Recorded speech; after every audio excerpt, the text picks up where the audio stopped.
What is going on, everybody? We are live once again this week. This is Just Visiting with Jonathan and Eric. I'm Eric, that's Jonathan. And this is just a discussion show where we talk about all different kinds of topics. We jump around a little bit, talk about anything from movies that interest us to superheroes, the video games, to political topics, to all different kinds of stuff, to sports. So feel free to join us for the ride, and we'll be visiting all those different kinds of things today. So, Jonathan, how are you doing, man? I'm good, man. How are you? I'm good. It's been a good week. How was your week? It was good. It was good. I mean, I worked a bunch. Got a day off and then worked some more. So it's been good. It's Yeah, been good. Yeah, you get yeah. what was work like after vacation? Good. I actually enjoyed it. Not that I don't enjoy lazing around and not Mm. doing anything for days on end, but and obviously spending time with my wife. Got to include that in there. But Mhm. I really enjoyed just getting back to the grind of it all because I had been off for a couple weeks. So. Yeah, it feels good. Feels good to go back to Yeah, work. yeah. We should Feels talk it about that feels good sometime. at the end of the day because it feels like I actually accomplished something today. I had like a reason for waking up this morning besides playing video Yeah, games, or whatever.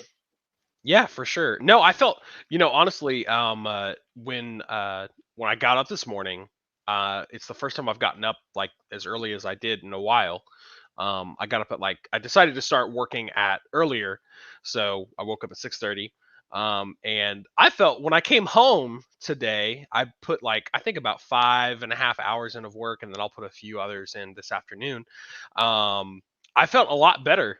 Instead of working late at night, I was just like, man, I'm so glad to get that done, and Yeah. it felt good. So I see what you mean for sure. It's we should have a whole topic about that sometime. I'm sure we could talk about the quality of work. But anyways, guys, today we are going to talk a couple different things. A little bit of Marvel, a little bit of DC. As we always do, there's almost always something in the news, and that's And a something that lot of fun. oh my oh gosh, after With school that kind of special. stuff. With that Uh, kind of stuff. anyways, so we're going to be talking about that. I wanted to talk about COVID treatments a little bit, so we'll talk just a little bit about that. And not necessarily the treatments, but more so why I think treatments are important for Yeah. people, which sounds kind of dumb, but you just don't hear a lot about it anymore. You don't hear about it. So, um, also going to be talking about some sports at the end today, which is going to be nice, a little bit change of pace. So we'll get to talk about that towards the end. But besides that, I think we're going to go ahead and get started. But Jonathan, you got anything you want to say before we get going? Now let's do it. Let's jump into it. All right. Well, if you guys are watching, feel free to share or comment because we have the live chat. We'd love to just interrupt and check the chat every once in a while. Also, if you're on YouTube, you can like, comment, and subscribe as you see right, right, right here. Right here. That's where it's at. You can look at it there. And then also, we're Facebook and we're on Twitch as well. So all of them are at Just Visiting WJE. So if you want to follow us on any of those platforms, that would be awesome. So we're still pretty new at this, so we're having a lot of fun though. It's been really enjoyable since we started. So episode Absolutely. 5, and today we're gonna go ahead and start with Eternals. So we got Eternals coming out next week. I think it is the 5th, Friday the 5th. So pretty soon. It's the next Marvel movie that's coming out in the Marvel Cinematic Universe, but it's really different. So it's about the Eternals, which are essentially they're essentially kind of like gods, but um, in the Marvel universe, what I know them as is you have the kind of like the what's the I forget what they're called. What are the gods of the MCU called, or the Marvel universe called again? Celestials. Celestials, yes. So they have this. So there's Celestials, which we actually saw Celestial in Guardians of the Galaxy Volume 2. Mhm. We saw Ego, which Yeah. is what's his name's dad. Uh, anyways, Chris Pratt's dad, Star Lord's dad. Chris I can't Pratt's remember dad. names. Not Chris Pratt's real dad. Chris The Pratt's brother. dad. Anyways, so basically they created the Eternals, and so that's how the Eternals are connected. So we're probably going to get some deep space, maybe trippy stuff in it. And so the interesting thing is the only trailer I've seen, I've only watched one trailer, which I would recommend for anybody who watches Marvel movies. I'm sure Jonathan would as well. Jonathan would probably say don't watch any trailers, but I would say at least watch one to get the feel of the movie. Um, but it looks like it's going to be something about they've lived on Earth, I guess, for a while, and they haven't intervened, and they're finally intervening after the snap because of Isn't there everything like that's been sick going or on. something like that? That's what it seemed like they were present, but they weren't present. You know, during the Um, Thanos you conflict. I heard I heard it was more of like a rule. So it was like we are not almost like the Watcher. You know how the Watcher's not allowed Okay, to okay, intervene? but they're not allowed to intervene. Yeah, except for specific circumstances, and I guess that circumstances happen now, and so they're going to. But What's more specific than the extinction of half of the, half the universe? I guess we'll have to watch to find out. That's kind of the point, I Yeah, guess. yeah. I hope I like this excuse. I'm just saying. I I saw. don't know. I mean, John, what do you think? Are you excited to watch? Or are you like kind of like, what do you? Well, I'm a huge Angelina Jolie fan, so I'll watch anything if she's in it. You sound like my wife. I'm being She's so honest. stoked. I don't She's like, I'm just so ready for Angelina Jolie to be in the MCU, and I was like, oh my gosh. I don't particularly care about the Eternals, to be honest with you. I mean, like Celestials were never really my thing. I'm not a deep space kind of person. Like the farthest I'll go would be Star Wars and Star Trek, but like Mhm, I watch the movies, not the shows. So because the mhm, anything spacey is just I don't get it. It doesn't really like it doesn't mhm, intrigue me. So um I don't really care about Celestials, and I don't really know anything about them specifically. So mhm. we'll see. Yeah, I mean it's one of those movies that has a niche audience, I think, but there's a lot of overlap. I mean, Star Wars fans, and I think that's probably why Guardians of the Galaxy did so well. I didn't Yeah, think I'd like Guardians of the Galaxy when I heard of it. I was like, it's in space, and I actually loved it. yeah. Um, I was very surprised because I'm kind of similar to you. I don't really. You are actually. I've probably become maybe a little bit more of a bigger Star Wars fan than you in some aspects. Like I'm more excited Is it because about I the haven't seen shows. the Mandarin? No, no, no, no. Sorry, not the Mandarin. I haven't seen Mandalorian. Mandalorian. Yeah, close. I'm Yeah, close. man. I love the Mandalorian. It's We so talk about good. something to watch it. I'm like, you need to get to the show because everyone's watching it but you. But I don't know. I don't know, It's pretty good. Anyways, man. I really enjoyed it. I loved it, and anyways, we're not going Have to get you into even my seen whole the Family Guy Star Wars? You can't call yourself a Star Wars fan if you ever seen the Family Guy Star Wars. I Have you don't even seen them? I abhor Okay, so yeah, you haven't. I Okay, so you're abhor not a real Family fan. Guy. Okay. It's garbage. It's garbage. Seth MacFarlane, former ORU graduate, terrible. Anyways, um, or no, he didn't actually graduate, but he went there for like a year, which is funny. Um, anyways, no, I haven't seen it, but I think there's some overlap there. That might be why people are thinking it's going to do so well. Um, but I don't know how I feel. It looks really different, but Yeah, the cast looks good. Selma Hayek's in it. And then we have Angelina Jolie, and then we also have Kumal Nanjiani, I think is how you say his name, the comedian. He's an yeah. Indian comedian. So, which I haven't watched him in anything. I know he's been in some popular shows, but I haven't seen him before. But what are you expecting as far as like what do you think? What do you want to see happen in the movie? If it was like this is going to be a movie Jonathan would like, what would you want out of it? I don't know, man. I need to see some clean CGI. Don't overdo the story because we don't really know these characters anyway. So give me something simple to chew on. You don't got to be deep or anything like that. Just something simple to chew on as a first movie. I'm not sure if they're going to do a sequel or not. I hope not, but um, I don't know. Don't. How do I put this? Don't go crazy with this just because we don't know who the characters are doesn't give you license to do whatever you want with these people. So like let's not get crazy here. Well, I was listening to something the other day, and they were saying that the Eternals in the comics don't really cross over into the Marvel superhero comics that often. Like they do, but Yeah, they're kind of like similar to the Watcher for people who have watched What If.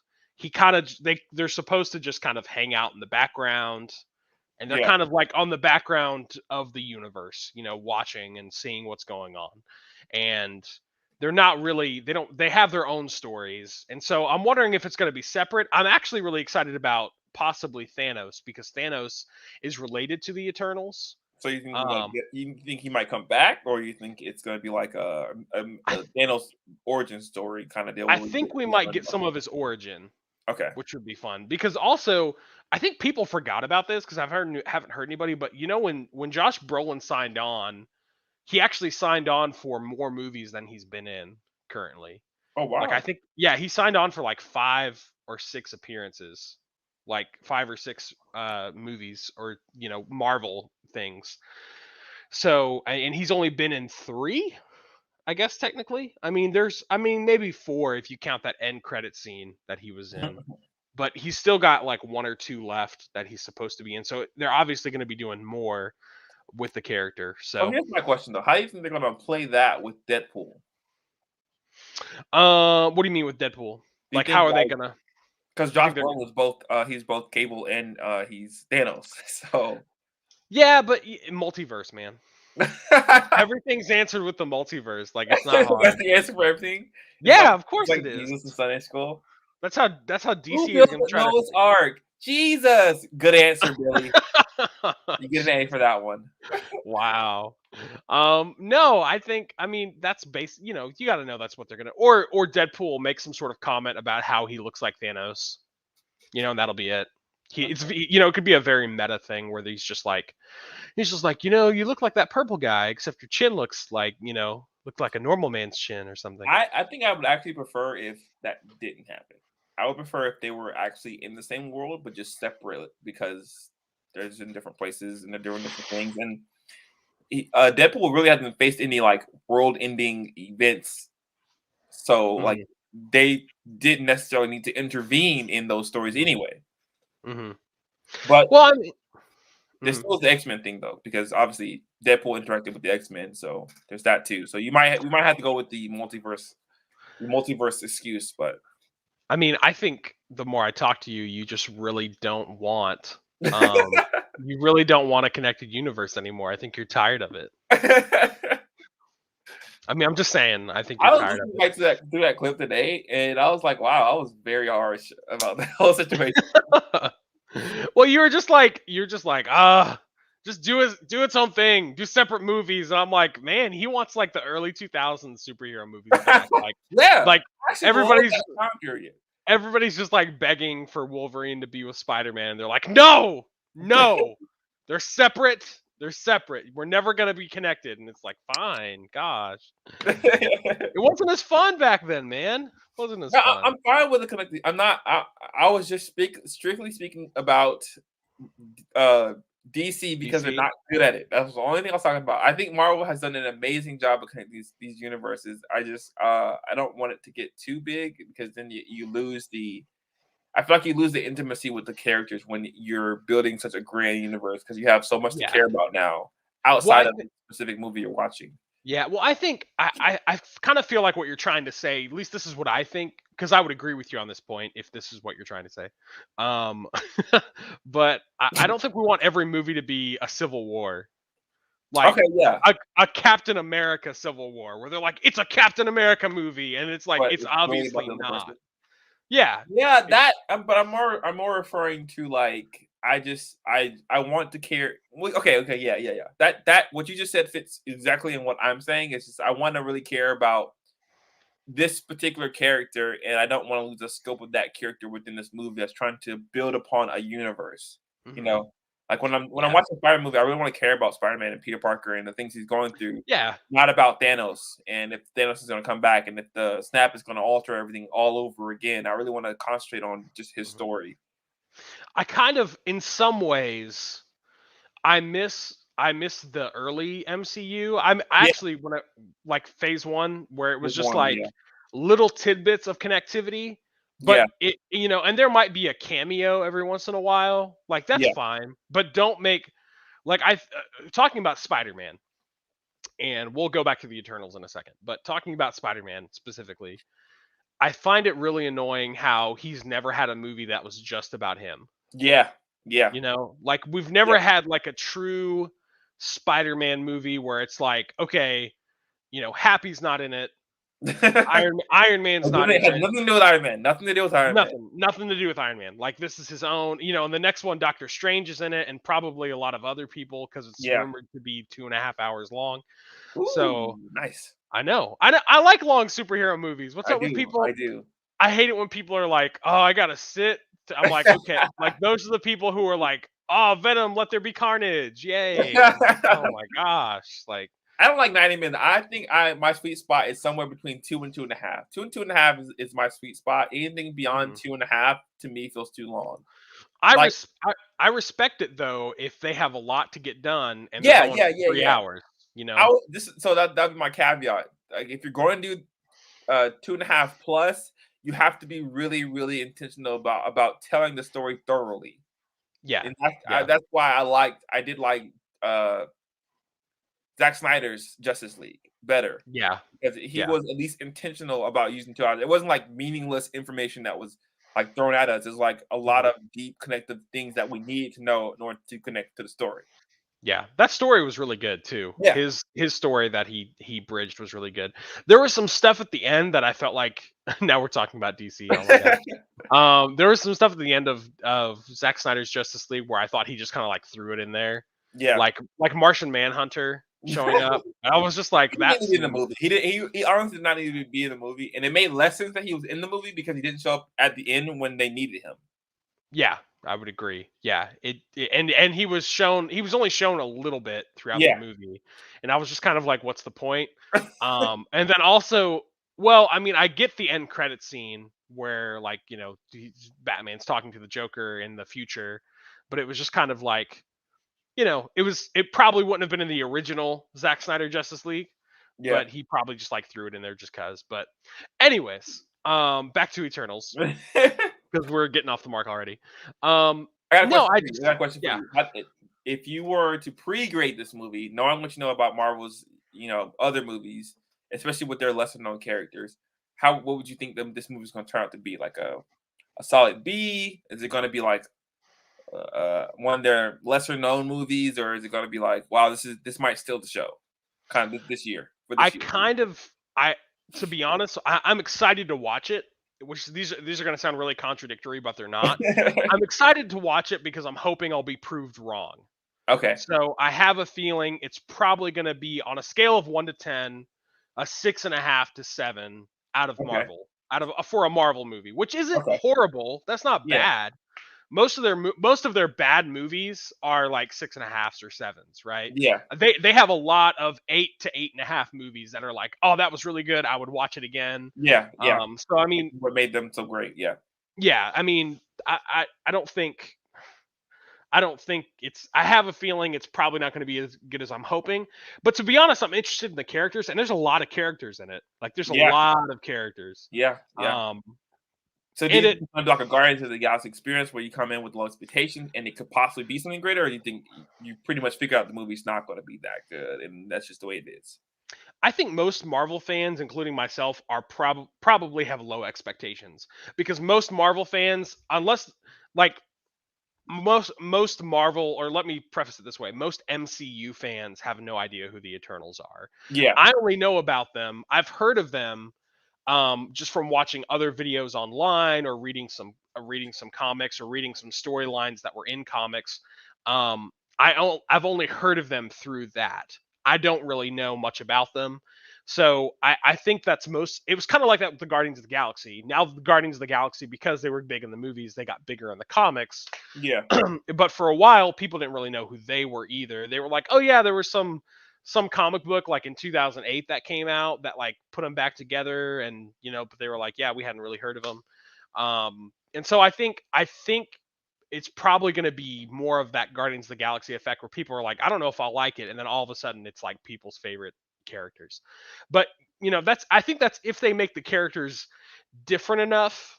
It seems very family esque. Like they all seem like they're one family, and Yeah. everybody's got a different power set. Everybody's got a different, um, everybody's got a different, you know, I guess like viewpoint. I hope on the situation because that would make it interesting. Yeah. And if Yeah. the one thing we haven't really seen, I would say, is I mean, I could. Well, that's not entirely true because we kind of saw it in Falcon and the Winter Soldier. But I was gonna say one thing we haven't seen in a movie scale is like how people have reacted and had different viewpoints to the snap. We haven't really seen that, like how that has, what are the different. So I'm thinking we might get some of that, like people's different viewpoints on Yeah, that. That might be interesting, but um, I don't know. I'm kind of excited. I'm kind of hoping I'll see some sort of Thanos origin because we don't know much. We actually don't know a lot about where he came from, other than yep, he was raised on Titan, and that's it. yeah. So I'm kind of interested in that, but I don't know. What about you? Yeah, I probably agree with you. I'm hoping that there's this small part of me that thinks this movie is going to be pretty good because of Hmm. how underrated it's already being.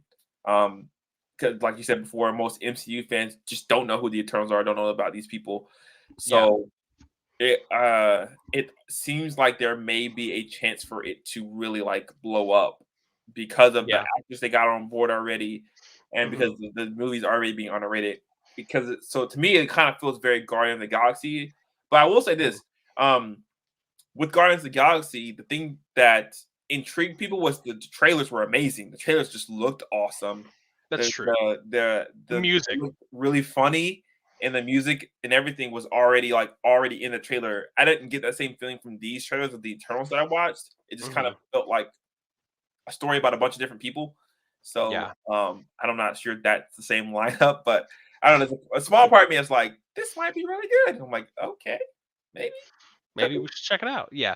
I think I have this feeling like it will be good or better than what I think, but I don't know. But I'm just hoping. Do you think that they're going to connect very much? Because, like I said, they kind of usually go in the background. Would you want them to connect more, or do you think that you kind of prefer them just kind Like, of do I want to chilling? see like Doctor Strange in the Eternals movie, or like, do I want to see the connection between the two?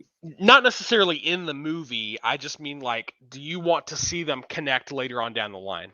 Okay, yeah, yeah. I would like to see the Eternals come back in a different, like, if they are just supposed to be like hands off kind of deal. I would like Hmm. to see them interact with a Marvel character later on when they have another big crisis event, and then they kind of explain, oh well, we don't interfere or whatever. But Hmm. it really all depends on the conclusion of this movie, though, because if the conclusion is that they can interfere now, then we might have a different movie coming up. But if Yeah. the conclusion is they should not interfere and they won't interfere from here on out, then I would like to see them come back later on and tell that to the people, to the Avengers and stuff like that. Who are the Avengers now? What is it? Captain Falcon. Oh, you know what? They just announced a new Avengers movie coming out. I forgot. I totally forgot about that. Dang, Yeah, yeah, for real. Here, let me look it up is real Vision fast. Yeah, coming back? Is Wanda coming back? Like, what's happening with all I these characters? think. Wait, I could be lying. Hold on, hold on. Let me Multiverse. let me double check That's the answer. It's the multiverse. They're all the sucked into multiverse. the multiverse. Um, Super meta if there was the multiverse of what we actually wanted, and they like gave us a glimpse of that of these what? characters in their actual forms, in their actual genders, in their actual races, acting the way that they would actually act in the comic book. There's And like they a were like, multiverse of just that, and we got like a 15-second clip of that, and they were like, "Psych, back to the original they universe." were looking, and they're like, "You wish," and then they come back. They're like, "This isn't. This is too white. This is I thought white that would have been Marvel." a very meta what if it was like what if Marvel Universe was comic book accurate, and then it's like a Oh my 45 minute show gosh. of just that, and that was it. Man, no, I mean, to be honest, it would probably be more like what if the Marvel universe had white privilege, and it would just be like like literally everybody was like white. It'd just be like, oh my Everybody, Falcon's still black. gosh. Falcon is still black, and so is Just like War Machine, still Falcon black. walks Falcon walks in, everybody gives him like a stink eye. They're just like, oh. What? They're like, oh, what's he doing No, here? And these it's characters like, are. I mean, honestly, to be honest with you, actually, most of the characters in the Marvel Universe are all very liberals. They're all liberals and progressives. that's true, right? Except for like what, Captain America? Yeah, he's kind of He's a a neocon, liberal, or not a liberal. new He's a conservative. libertarian. Yeah, I Libertarian. mean, he was.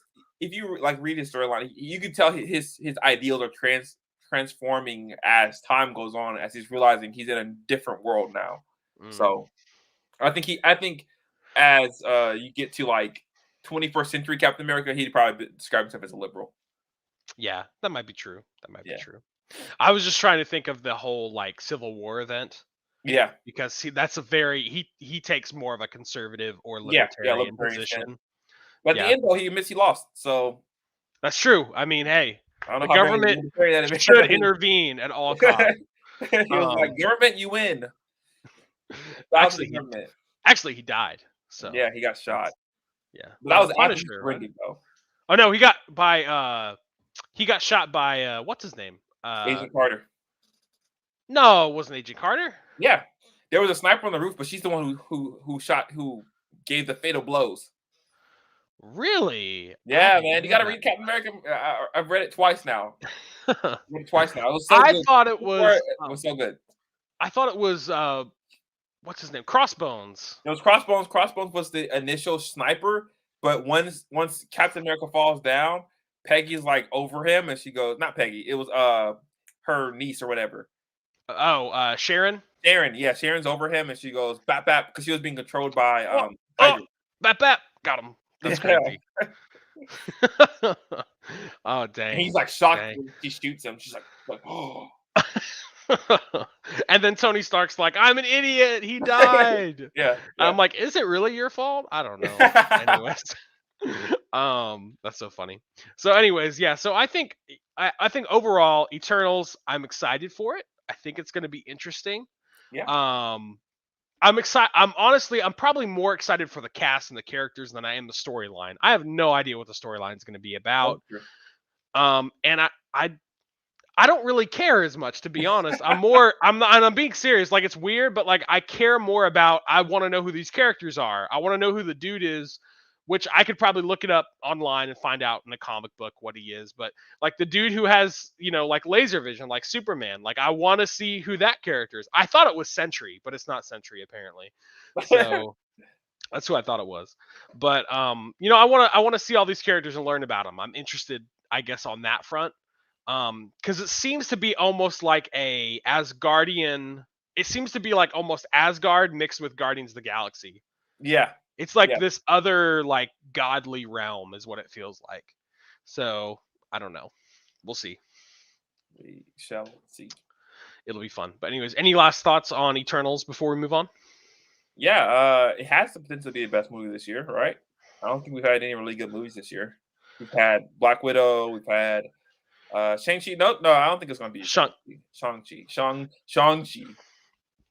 Be politically correct, please. There's tons of people watching. No, yeah, I don't know if it's gonna beat Shang-Chi or not. We'll I don't see. think it can, honestly. I just don't think it could be that good. It'd have to be like really, really good to beat Shang-Chi Shang-Chi. was one of the few movies this year that I kind of wanted to go watch again. Like I was like, I would go watch that movie again in Yeah, theaters, like for sure. And it's been a while since I've like wanted to watch another movie in theaters. So, yeah. but yeah, that one was fun.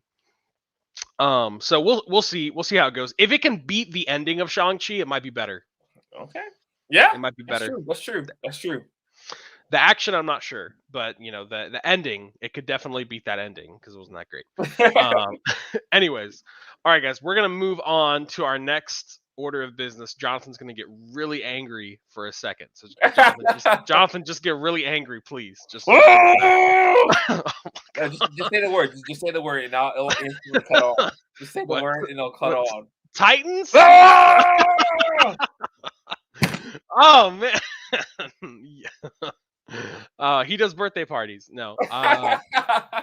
So we got a hot take. Okay, hot take with Jonathan. Also known as Chocolate Columbo.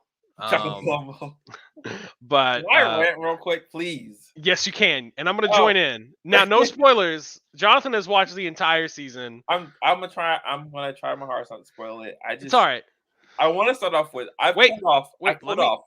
Let me introduce you properly.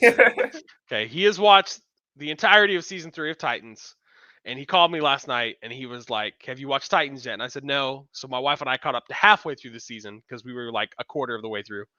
and he was like, "I'm so angry," and I was like, "Oh my gosh!" I could hear it in his voice. So, anyways, go ahead, John. Go ahead. Tell us what's on your Okay. mind. I will say this. I've cooled down because I found some like-minded people who agree with me. Mm-hmm. And I got to vent my frustrations outwardly in Mm-hmm.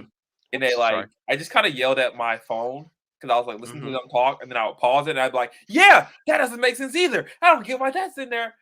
Um, but I've calmed down. I'll acknowledge that I've calmed down a little bit. I'm not as hot as I was, especially because we're not talking about the entire season.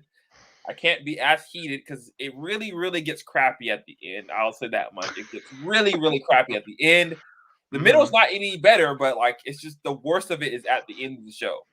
Um, my number one issue with the show is these aren't heroes. None of these people you can categorize as hero. Like, tell me one person on this show who you would say was an actual hero in the show. Like one person who actually did something heroic and who wasn't like just marred with moral failures. One person in that show. I can't think of anybody in the show. Like I was asking myself this earlier. Like, can I say Raven? Like, I don't know. She's kind of like doing weird stuff in the background, but she's missing for most of the season. So we don't even really know what's going on with her until like halfway through the season's over. Mm-hmm. Can I say Donna? Well, she's dead half the time. So like we can't talk about her either. And she basically tells this kid, like, yeah, just stay dead. And but anyway, who can we say? Who can we say in this show who has been a hero? Like Hank dies in episode 3. You can't say he's a hero. And He was becoming one too. yeah, he was. You He can was tell, he and was that's why I love becoming a his hero. character. Like I think he was him and Don were two of my favorite characters because you can see their transitional growth through the Yeah. seasons. I mean, they played on this whole will they won't they kind of deal for a little bit too long than I would have liked it, but I saw like him trying to do better, even though he had this really weird line where he was talking about killing somebody, killing Jason like out of nowhere. He was just like, yeah, let's kill the guy, and I was like. What? And so Yeah. how can you say any of these people are heroes? Like they have so many moral failures, Mm-hmm. always like just constantly they're constantly failing to meet up to the expectation of what a hero is actually supposed to be. Like if Superman exists in this universe, he's doing a horrible job of being Superman because he should bring them down immediately. They are all bad people and they deserve to be in jail. Like what happened tonight when going to jail? Remember in season 2 when he beat those cops up?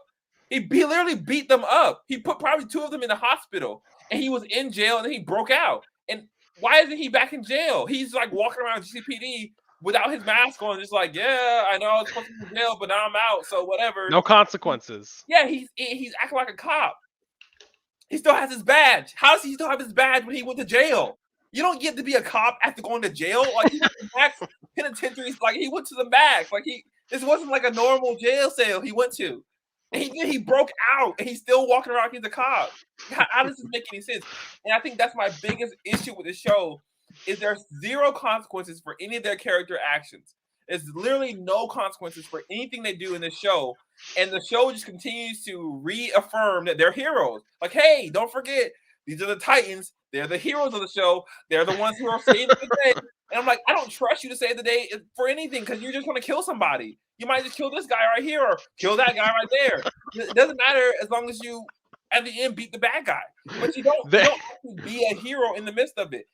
And the crux of being a hero in the comics, at least, has always been that you do the right thing no matter the consequences. No matter what it costs you, you're going to do the right thing. If it costs you your life, oh well, you did the right thing. That's what's the most important thing. That's what separates the Jokers from the Batmans, is that Batman's always willing to do the right thing regardless of the consequences.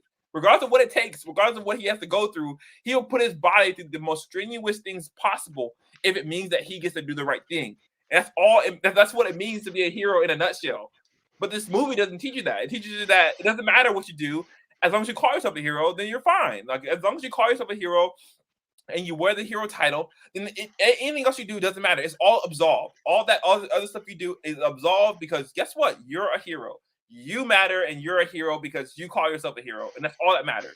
That's all that matters in reality is that you call yourself a hero. And as long as you call yourself a hero, then whatever you do, we'll just forget it. Just forget it. Just forget it. Just forget that you, Dawn, beat up a bunch of bank employees who had nothing to do with anything that was going on with you. They weren't evil guys. They weren't bad guys. They were probably making minimum wage. You came and beat them up. You beat them up, and there was zero responsibility for that. You beat them up in costume, zero responsibility for that. And then you went to go and kill a guy. You went to go kill a kid. He's a teenager. You went and shot a gun at him to literally kill him. To kill him. Zero responsibility. And she used to just walk off into the sunset like nothing happened. How can I call these people heroes? Nightwing's breaking arms and busting heads for like with zero accountability from Batman. And let me not even start on Batman, because this is literally the worst iteration of Batman we've ever seen on TV, on film, on anything. In the comics, this is worse than Shark Batman, who had the shark repellent in his little bat kit. This is worse than Credit Card Batman with the nipples. This is the worst Batman we've ever seen. He's inept. He's so bad at his job. He doesn't know anything that's going on. He doesn't know that Jason has been cooking meth for months. For months, he doesn't know that Jason's been working with Scarecrow for months. He doesn't know any of this. How can you call yourself a detective? You don't know any of this that's going on. How? How can he call himself a detective? He doesn't know this is going on. He doesn't know that in a previous life, in a previous iteration, in a previous couple years ago, that Barbara Gordon and Dick Grayson were running around Gotham stealing stuff, literally robbing people of their valuables, doing criminal activity, the same things that he would arrest people for, he would hang people off buildings for kicks too. Yeah, just for kicks. They weren't even doing it for like we were trying to help an orphanage. They were just doing it for kicks. How can we call these people heroes? How can we say this is a hero show when these people are so bad and they don't take responsibility for none of their actions? Starfire's sister, Blackfire, killed her parents and her husband. And Starfire's like, you know what? The right thing to do is to let you go. Boop. Like, what? How is that the right thing to do? She committed crimes. If you forgot what happened at the end of season 2, he basically took over this woman's body who had kids in the car and just left the kids and walked away. This woman has never been seen again. Her kids are probably in the foster care system now. She got arrested by the government for doing this. And Starfire's like, well, the right thing to do is to let you go. Boop. Like, how is that the right thing to do? What is this? What is this show? What is this show? How are these heroes? How are these heroes? How are these heroes? Gar literally killed a bunch of people in season 2, and we don't even talk about it. Like he literally killed people. Nightwing's like, well, you were under control, so I guess that's okay. And it's like, that's it? That's it? He doesn't feel any guilt about the people he killed. He killed them. They're dead. They're not coming back. They work for the government. Like these, we forget like sometimes that these people are just common people. They're everyday people, and they don't get to go back and see their families anymore because you killed them. And you're supposed to be the hero. Like this show makes zero. I've noticed. So I'm on I'm on episode 7, and I had to cut in because you were going there for a while, and I was like, okay, I need to interrupt. I noticed they also are much easier to forgive their enemies than their friends. Absolutely. In this show, absolutely. There was the scene where Starfire comes in and like starts shooting at Beast Boy, and then she's like, "Whoa, what am I doing?" And he's like, "Get away from me! Get away!" And I was like, "Bro, she obviously like." She obviously didn't mean to do it. Obviously did not mean to do it. He was like, "Get away from me, you freak!" And I was like, "She's like, it's like she's your friend. Like, what are you doing?" The green kid is calling someone a freak. Oh god. Or the fact that Nightwing, he literally knew where Deathstroke lived, walked to his house, met with him, talked to him, and didn't arrest him. Deathstroke is literally a psychopathic murderer. He's a serial killer. He should be in jail, not sitting in a comfy couch talking down to Nightwing. Well, like he's better than him. To be fair, I think just to be fair to the show, at that point, oh my god, he is a supervillain. I'm pretty sure he was like, I can't just like arrest this dude. That's not gonna work. Yes, yeah. Or you try at least try. Don't just. He literally talked down. So he told Nightwing he was his moral better. He's like, I'm better than you. I'm morally superior to you, and I have every right to talk down to you like you're some little kid who stole from a candy box. Like, this is not the same. These are not equivalents. You can't make this equivalent. You killed numerous people for money. Yeah, I got your son killed, but you're the one who stabbed him. You're the one who stabbed him. And you killed numerous people for money. Like, these are not morally equivalent. Don't even You get me know, started on why Batman kills Joker. That is just insane. That is so stupid. what I thought was crazier was that I literally thought there was going to be some sort of trick or Yeah, reason for yeah. why Batman did. I was like, that's not a Batman thing Trigon at back, all. maybe Trigon's back, and maybe we're hallucinating again. Yeah, well, I thought, well, maybe that's not really Batman. Maybe that's Yeah, somebody walking around as Batman, you know. And I was like, maybe it's like Clayface or something. And nope, it's not. It's Batman. And the other thing was, it made no sense. Like they treat Batman as if he like literally like physically and emotionally scarred all the Robins for life. And I'm like, that's he would have Batman for real would have made sure that didn't happen. yeah. He would have been like, I'm not allowing that to happen because he didn't want any of the Robins to get involved. He Yeah. never did. He always told them no, and they would keep pressing, and he'd be like, "All right, if that's what you want to do." Yeah, Like, and a lot of them and were like, "I'm gonna do it either way. Like, either you help yeah, me do it, or I'm gonna do well, it I'm just the gonna way I show want to up. do it." Yeah, Yeah, I'm just gonna be out there. And so he's like, "All right, I guess I'll train you and I'll teach you." And they're like, "Bruce made me do it, and he sicked wolves on me in the woods." And I was like, "That's not what Batman would do. Like, he would not do like that. Makes no sense at all." it's this word gritty. The word gritty has been so manipulated and overused in all of comics, and it's done. Like it's done too many times, and it's not done well every time. Like Invincible is gritty. I love that about the show because they do it well. Like The Boys is gritty. I love that, and they do it well. Everything else needs to stop being gritty. No more gritty. We don't want gritty anymore. Okay, we're done with gritty. Do something else. Do something different. Okay, like the Teen Titans is not a gritty show. It shouldn't be gritty. It should never be gritty. It's not a gritty. They're not a gritty. They're not a gritty team. They're a very pop fun team. Like go back and look at the original Teen Titans colors. Like their colors jump off the page at you because it's so live and bright. So this was never supposed to be that way. Like this gritty take on Nightwing. Nightwing's not a gritty character. He's the opposite of Batman. Literally, he's trying to be like the antithesis Batman. Batman's all dark and broody. He's like making jokes while he's kicking people in the face. Like these are the difference. He's actually compared to Spider-Man a lot. I've Yeah, heard a lot of people compare him to Spider-Man. Exactly.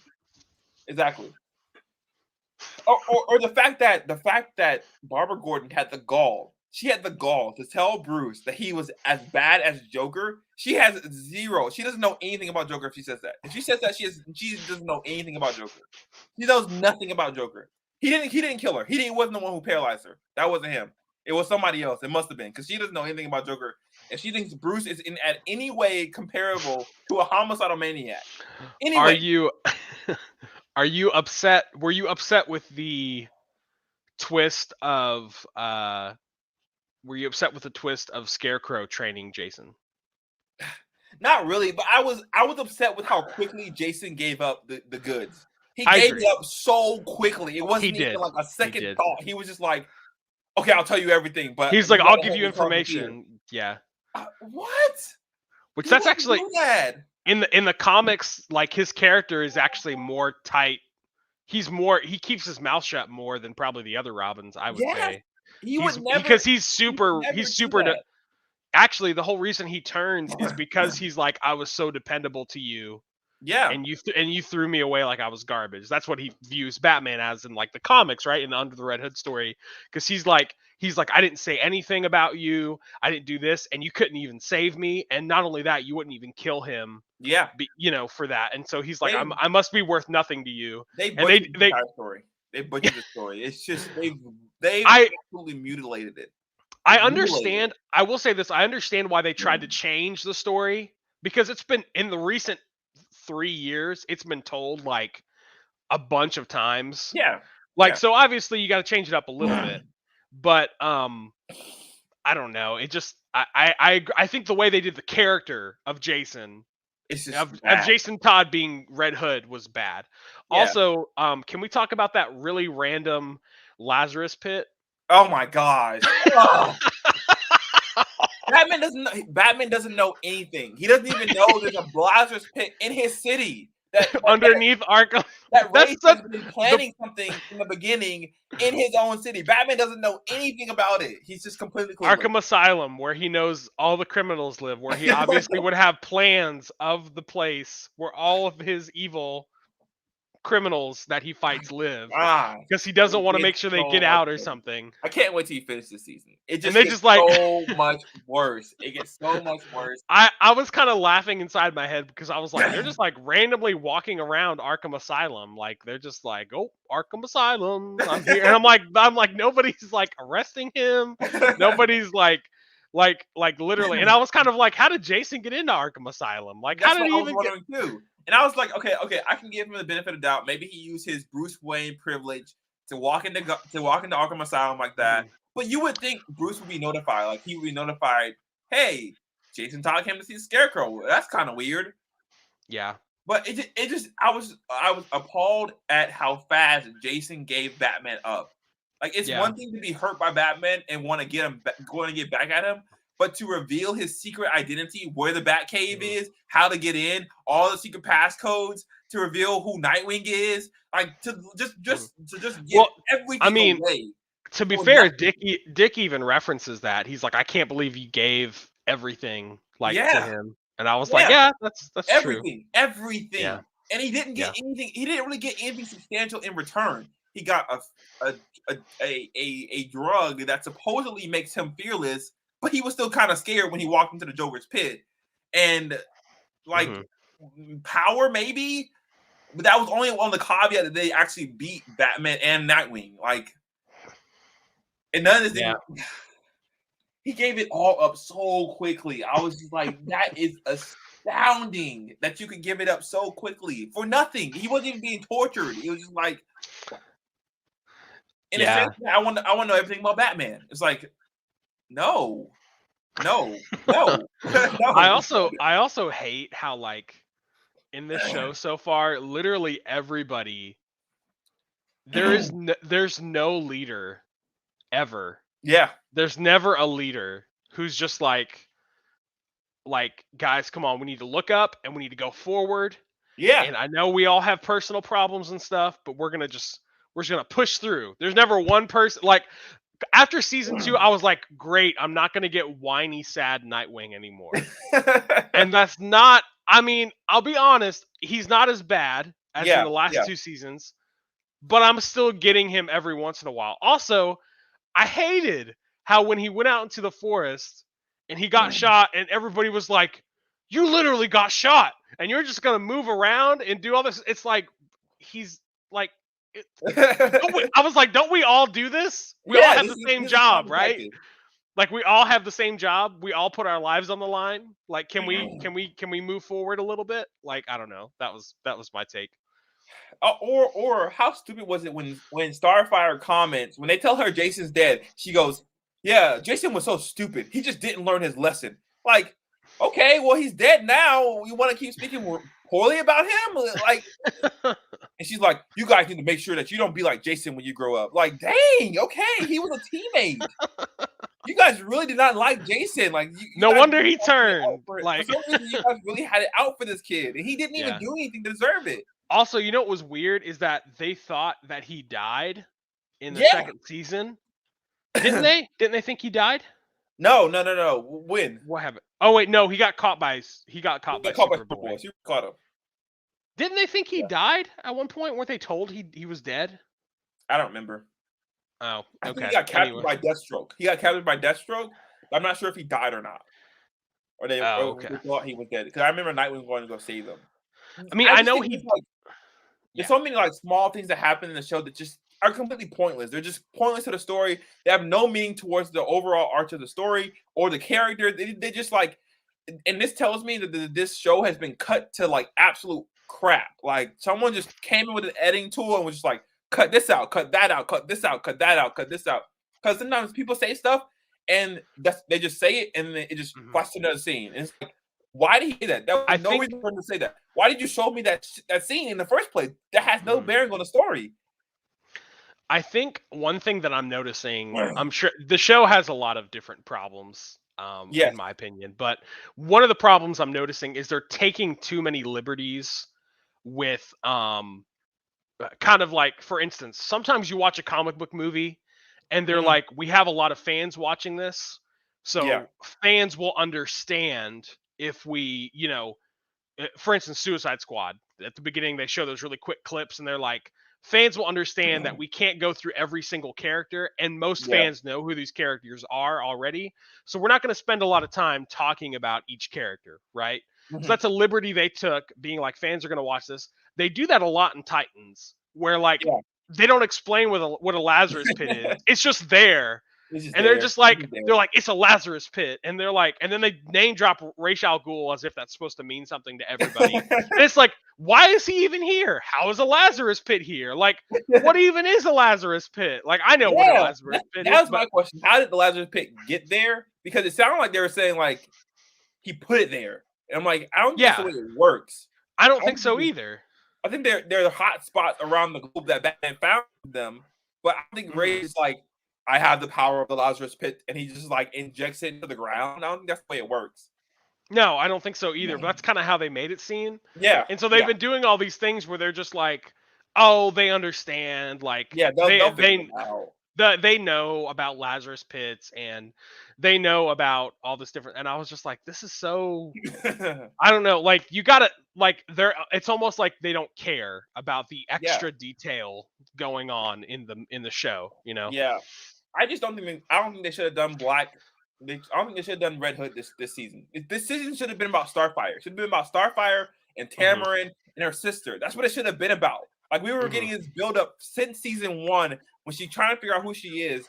We've been getting this Yeah. build up of, oh, your sister's coming, your sister's coming, your sister's coming, your sister's coming, your sister's coming. And then at the end of season two, we get that clip of her sister turning into a different person. How did that even happen, first of all? And then she walks out into the camera, and you're like, okay, Blackfire's coming. That's the next villain. And then out of Hmm. nowhere, we're doing Jason Todd plus Blackfire on top of that. Like, Hmm. what? And now And it makes Blackfire's not bad? What? it makes both, like, it weakens the plot, both plots, because Yes, there's two. yes, Because yes. there's two, both are unimportant. It's almost like, it's literally like Daredevil Season 2. So, like, everything goes back to Daredevil with me. No, but Adel and I are watching Daredevil Season 2 right now. Yeah, And the thing I told her was, I was like, I like this season, but the thing I don't like about it is there's basically two storylines going on. There's the Punisher one, and yeah, then there's the one with Elektra, spoilers, that leads up to the Defenders, which they had to do. yeah, And while I like the actress who plays Elektra, the Elektra one is so less interesting.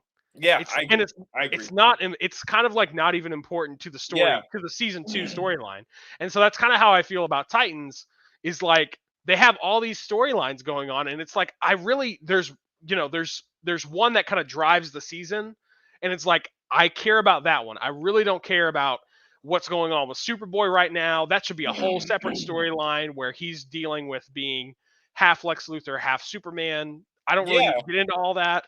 Um, Beast Boy, like, and I get having character beats where you want to show growth of characters, but they should yeah. be all around the main The main storyline, right? storyline. Exactly. They Exactly. shouldn't be like almost like separate storylines themselves. Yeah.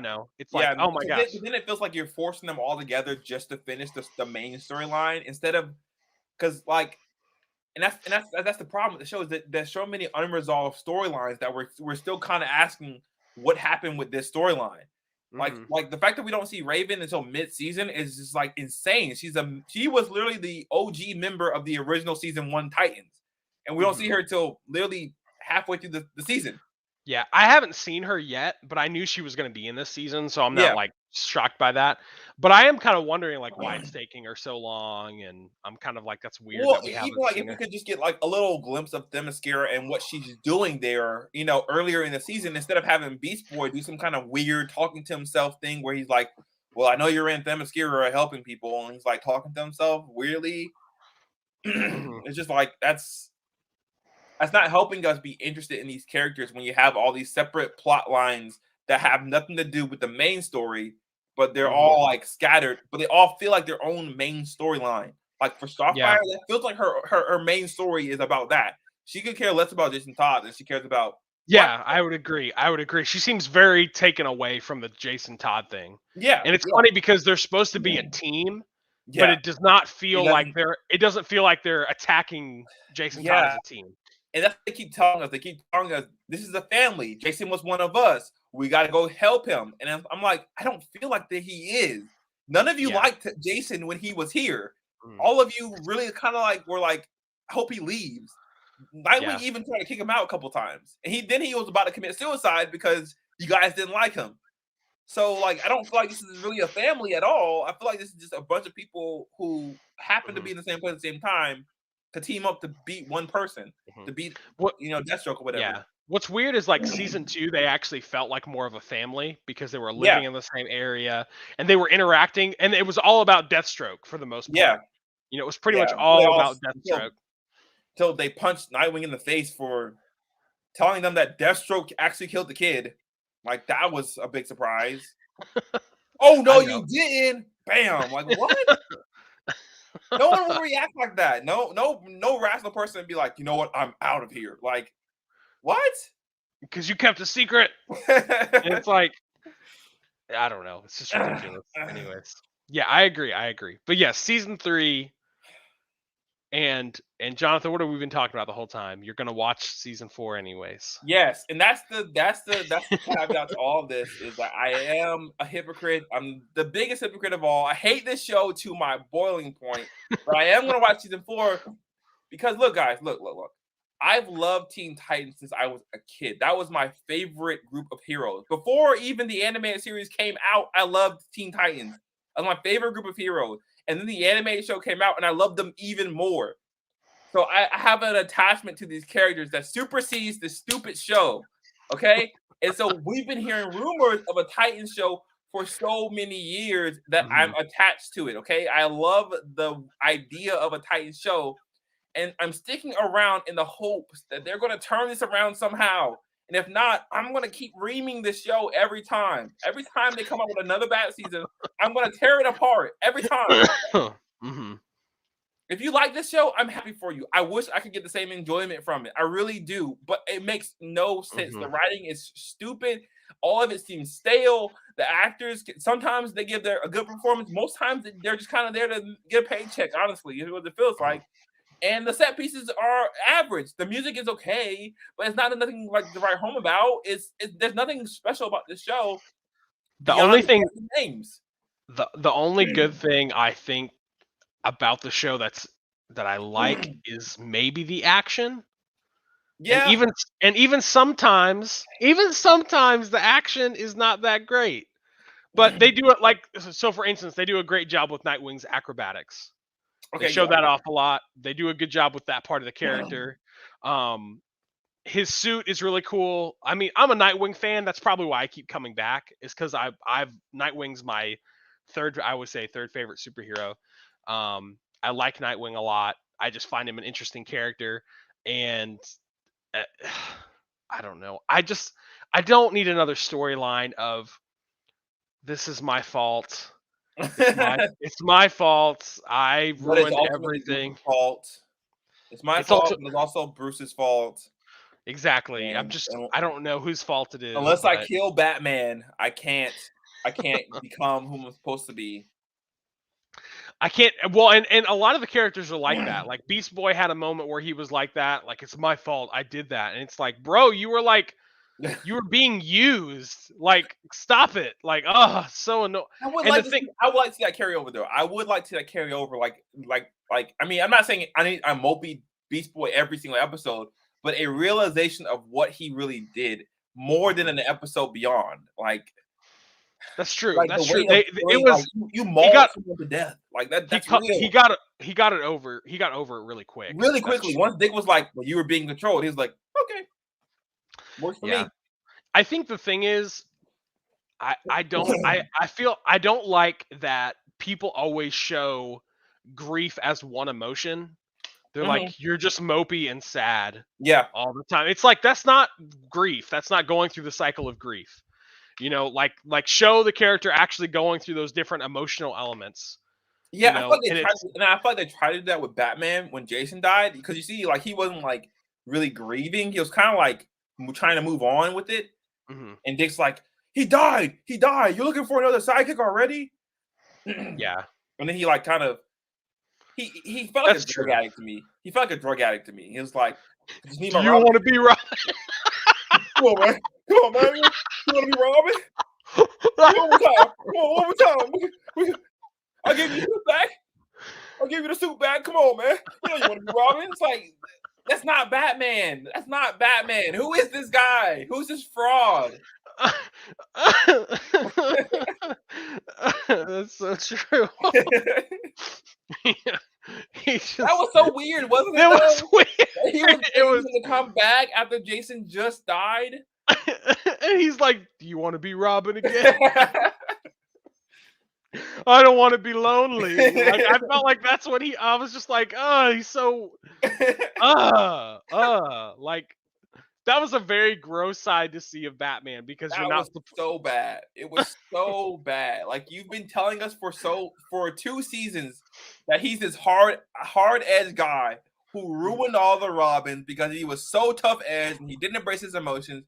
And now when one of them dies, he's like completely falls apart, and he's like, I can't do it without you, Dick. Come back, please. I can't do it without you, man. I need you, man. Come on, man. Like, no, that doesn't jive with who his character has been these last 2 seasons. Mm-hmm. I'm just tired of these fake Batmans. I feel like everyone wants to be Batman. Like, Arrow wanted to be Batman. He wasn't Batman. Batwoman wants to be Batman, but she's not Batman. You know? Bruce Wayne in Gotham wanted to be Batman, but he's not Batman. Like, just give us a Batman show already, okay? Just stop doing these fake Batmans and give me a real Batman show. Just give me a real Batman show with a real Batman, okay? Not this fake crap with. I think, you know what's funny is I think they think what sells is like the settings and aura of Batman, but that's not what sells. It's Batman. Yeah. Batman sells. Like, not like, I don't want dark, moody everything. You know, like, I don't want this like dark, like gritty, bloody, especially when that's not the character. Like, it's just, yeah. I mean, it works. It works in certain aspects. Like in the show Gotham, it worked because some of that we had never seen before. Like, we never seen that gritty of an approach to a television, like a live action television show taken to Gotham, and that's what it felt like. It felt like that's how it was supposed to be. But it doesn't work in everything you do. You can't just be like, oh, it worked once, let's just keep doing it over and over again, and we'll see if it works again because it'll make money. It's like, no, like, it doesn't work with everything because it just doesn't work with Teen Titans. They're not that kind of people. They're not that kind of characters. They're bright, flashy characters, like Teen Titans Go. Yes. I mean, honestly, yes. That's what it's basically like. If you read and see the comic art from their early days, it's bright colors, it's flashy, it's funny. They make jokes because they're teenagers. They're not taking everything so seriously. Now there's a serious moment with Deathstroke. When Deathstroke comes, they get real serious about it.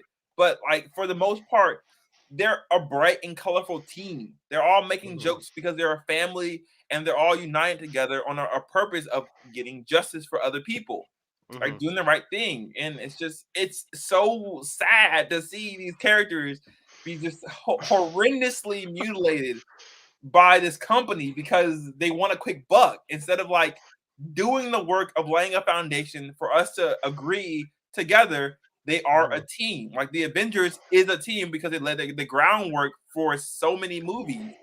But I can't say this about the Titans. They just happen to be the same people doing the same thing. They're not a family. They don't like each other. They really don't like each other. They're always constantly bad-mouthing each other. And the way Gordon acts is just horrendous. She's the worst person on the show by far. I don't like her at all. She acts much more like holier than thou. She's like, so pompous. And it's like, oh my gosh. Yeah. You were stealing things. You were literally a robber. You were a thief. Okay? Don't come at me with that. I'm better than you. Look at me. I'm a one-armed, like, I'm a one-legged woman in a wheelchair. Like, stop. You're not better than anybody. And why isn't her wheelchair motorized? She has a flat screen on her desk, but she has to push herself around. So stupid. Little things. It's the little things.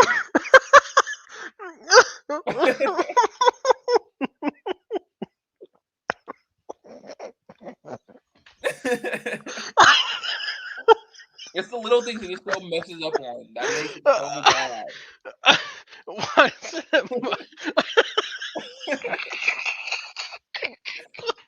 I can't take credit for that joke. I heard that from a different person. I forgot who it was. Why isn't it motorized? Oh, that's so true. Oh my god. I just feel sorry for her whenever I see her pushing herself around. I'm just like, oh gosh, that must be so bad. Especially for someone who's supposed to be all techie. Yeah. She was exactly. Oracle. Like, she was Oracle. And I don't even start on Oracle. Oh my god. she's got 2 guns strapped to her wheelchair, but that's all she can. Like, she doesn't have the tech to like make something to make it motorized. Yeah, Which would or be to so much easier just for everybody. put a machine gun on it. I don't know.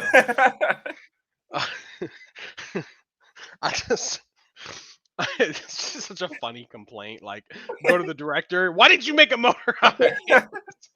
It's ridiculous. It's honestly the little things of this show that make it so much worse. Like the big things are really glaringly bad, but the little things here and there make it even worse. It's like if you could just get these little things right, I mean, we wouldn't be in such a bad position. Like how Tim Drake finds out that Nightwing is Robin. That Dick Grayson is Robin. Is just. Did you get there yet? No, but that's okay. It's so bad. It's all so bad. It just gets so much worse. I mean, I knew he was gonna find out somebody was something. So don't, you know what I mean? Like, don't worry about that. It's okay. Just don't tell me how. I'm not. It's just when you finish this show, let me know. It is so bad. It's just so bad at the end. At the end, it's just so much worse than the beginning. Like if I could just have the first 3 episodes and that was it, oh my gosh, this show would be so much better than the last 3 episodes because it's so bad. It's like, and I wish it was in some ways. I wish it was comically bad. Like like what's the movie, the Batman movie with the credit card? Batman and Robin. Yeah, that one's comically bad. Like it gets so bad that you just kind of laugh at the crappy jokes and stuff like that. But this one is just so bad it hurts. It just hurts me. It hurts me inside. Especially because they're not trying to be funny. Yes. They're not trying to be funny at all. Yes. There's only one person on the show who is supposed to be the comic relief, but he rarely ever tells jokes, and that's Gar. Yeah, I can see that. Well, I think we'll call it. Okay. Is that fine? Is that That's okay? Can make it a potty break and everything, man, because that was a potty break. It's not motorized. Anyways, that's hilarious. Anyways, where'd you go? Where'd you go? What are you doing? What are you doing, man? Did somebody come home? Yeah, my wife is home, but I also didn't use the bathroom at some point. Oh, okay. We're an hour in.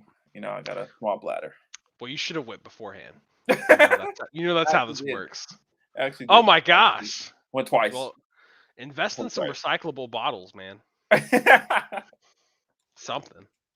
Anyways, I'll fill it up and show you guys. Stop. That's horrible. How clear it is. Anyways, by the way, Jonathan, I am almost done with Cobra Kai. I got okay. one or two more. Yeah, 1 or 2 more episodes left. We should save it though, because the new season comes out in December. Oh, wow. So we should just wait until around the new season comes out, then we'll talk about it. Okay. Maybe we'll get some more likes. I don't know. It's all about the likes. No. But that is a fantastic show. I'm really enjoying it. It's fun. Yeah, you want to see a good show about teenagers who have really good abilities? Go watch Cobra Kai. Don't watch Titans. Titans is a waste of your time. I will say this about Cobra Kai. You got to get past some of the cheese.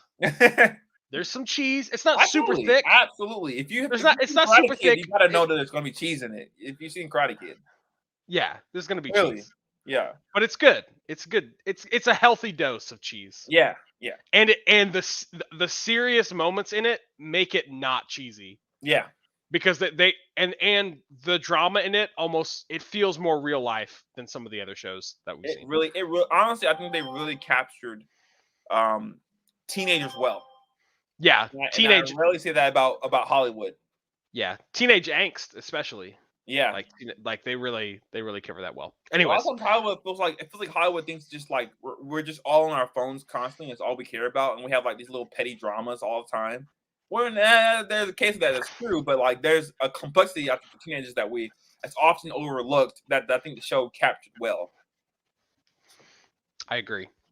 I mean, it's a great show. Anyways, we'll talk about that some other time, but it is a great show, and if you haven't seen it, it's on Netflix. You guys should give it a shot. So, but we're moving on to our next topic real fast. Jonathan, you think you can make it through our next few topics? Yeah, I'm good. I'm good. Okay. All right. Cool. I just want to talk a little bit. I know Jonathan had some. I figured he had an opinion on this, anyways. Lately, there's been a lot of vaccinated versus unvaccinated, and I hate that there's a versus in between that instead of like, should I or shouldn't I? It's like, no, it's versus. It's against each other. Like if you don't want to get vaccinated, then You're a horrible person. you're a horrible person, You're a horrible person, and you're killing grandma. and you're anti-vax. And then if you're a if you do get the vaccination, then you must absolutely hate people who are unvaccinated, and they're the plague. They are the Yeah, plague you to must you. hate Like, all of us. You must be the enemy. You're the well, enemy of the anti-vaxxer. that's kind of how it feels. But anyways, I think one thing that the media doesn't really talk about that much, which I don't have a ton of information on, and I'm not a doctor, so I'm not a doctor. I'm just saying. Neither is Jonathan, I don't think. No. Okay, just making sure. But anyways, one thing they don't really talk about is actually like COVID treatments, like mainly because there's not a ton out there at the moment.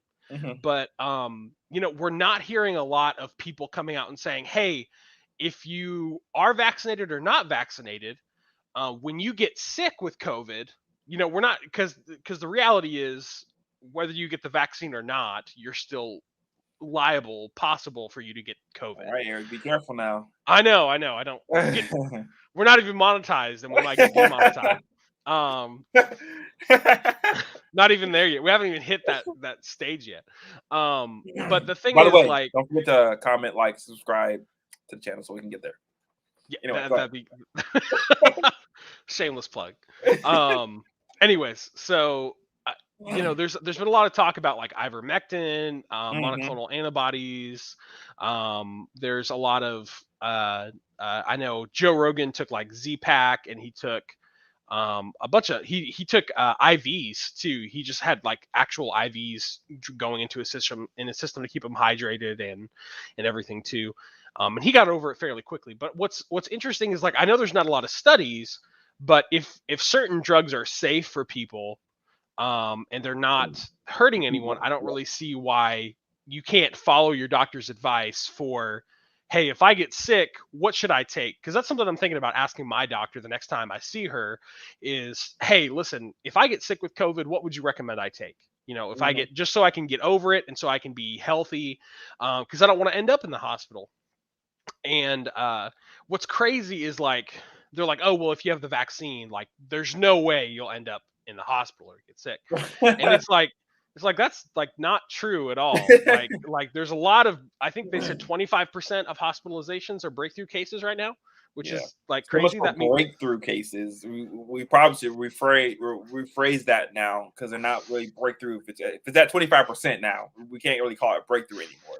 yeah, that's true. So I mean, it's one of those things where it's like okay, we need to stop hiding behind vaccine or no vaccine and just be like, listen, if you get sick, this is, it shouldn't even be a question of necessarily I'm not saying vaccines aren't important or anything like that, or that you shouldn't take them. You should make your own decision on that.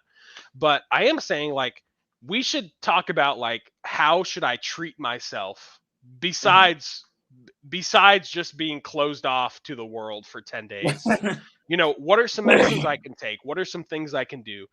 And they're kind of just like, oh, well, you can do what you do with the flu. And it's like, well, there's obviously other things that I can do. I think people should start instead of obviously going out and buying like ivermectin or all these different other things, you should talk to your doctor about, hey, what would you recommend? I've heard some things about zinc quercetin as well, Yeah, because I that's heard zinc. really, Yeah. yeah, it's really, really good for your immune system.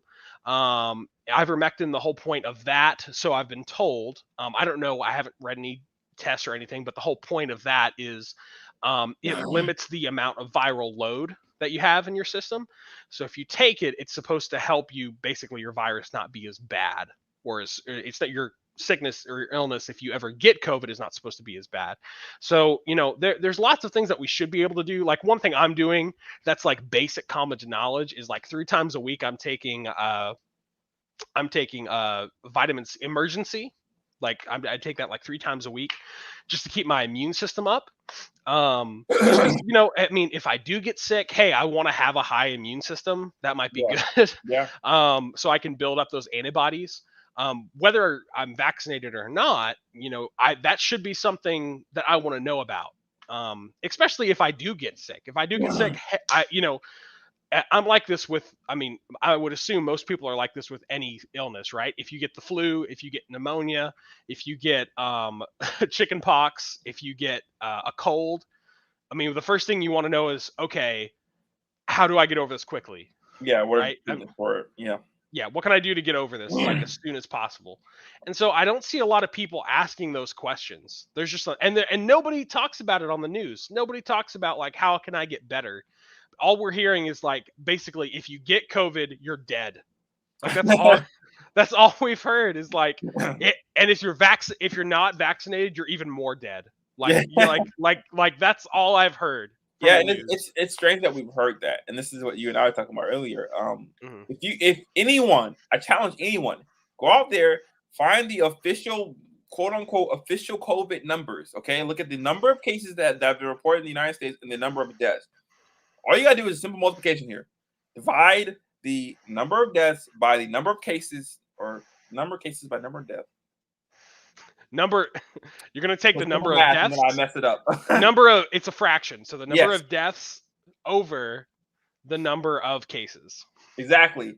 You do that math, really simple math, you'll find out that 1.6% of people who have died from COVID, 1.6% of people who've gotten COVID have died from COVID. So that means COVID has a 98.4% success rate of people surviving. 98.4% survival rate. And if you want to go further into numbers, you'll see that people over the age of 60 and generally people with pre-existing conditions are the ones who are usually at the highest rate of people who are passing away from COVID. So it's kind of crazy that instead of we're looking at a 1.6% problem instead of looking at the 98.4% of people who are actually getting COVID and getting actual symptoms with COVID. And that's kind of crazy to me because it's like, if we're really trying to treat COVID, if we're trying to help people get over COVID, then that should be the first thing that we would go after. Would be the symptoms. How can we treat these symptoms that people are having with COVID? Loss of taste, loss of smell, the flu-like symptoms, all those kind of things. And we're seeing things like, and the crazy thing is that we're seeing people who hold on just a second. Sorry guys. Where'd that go? Anyways, hold on, I gotta plug my computer in. Sorry. Okay. My computer's like, your battery's low, and I'm like, why? Yeah, like, so 'cause it's not working. COVID cases, this is a whole very perplexing situation.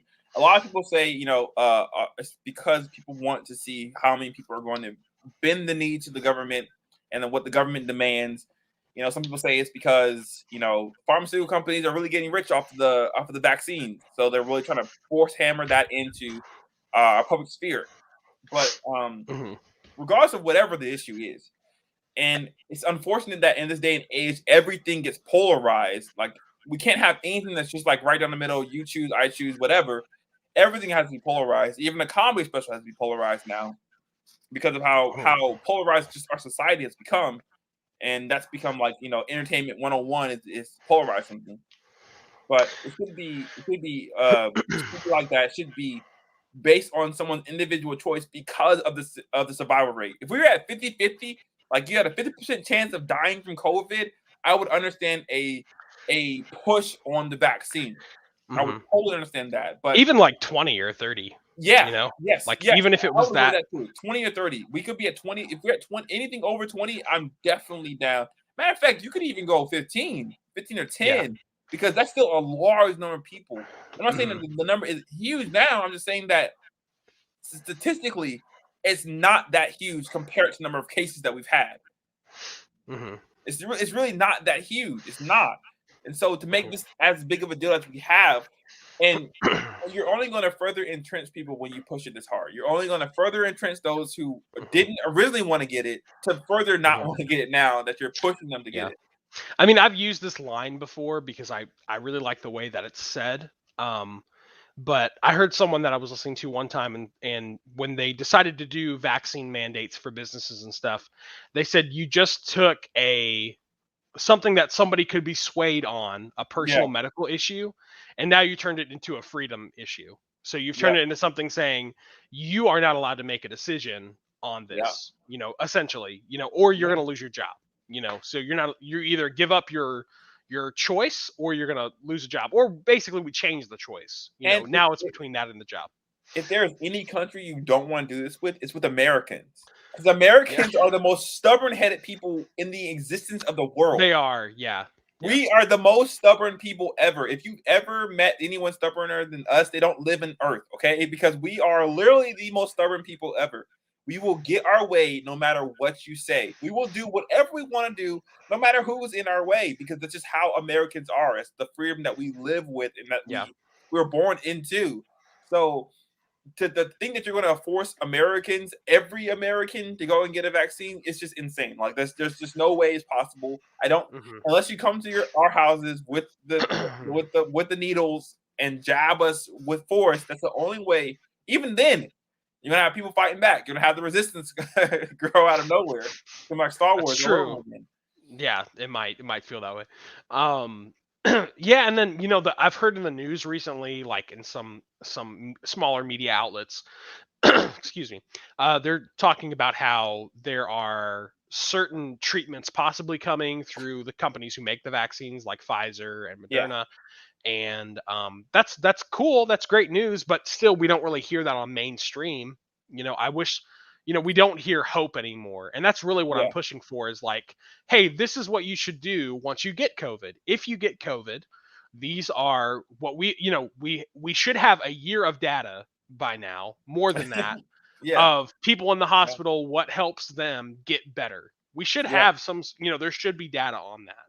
yeah, What it would surprise me if there wasn't, and I don't mean publicly, I mean like even privately, we would hope there'd be some sort of data on, okay, this person was sick or this person was hospitalized and they got better. This is how they recovered. And I think people need to know that. People need to know that and I'm not saying you can't go out and search it, but from I what agree.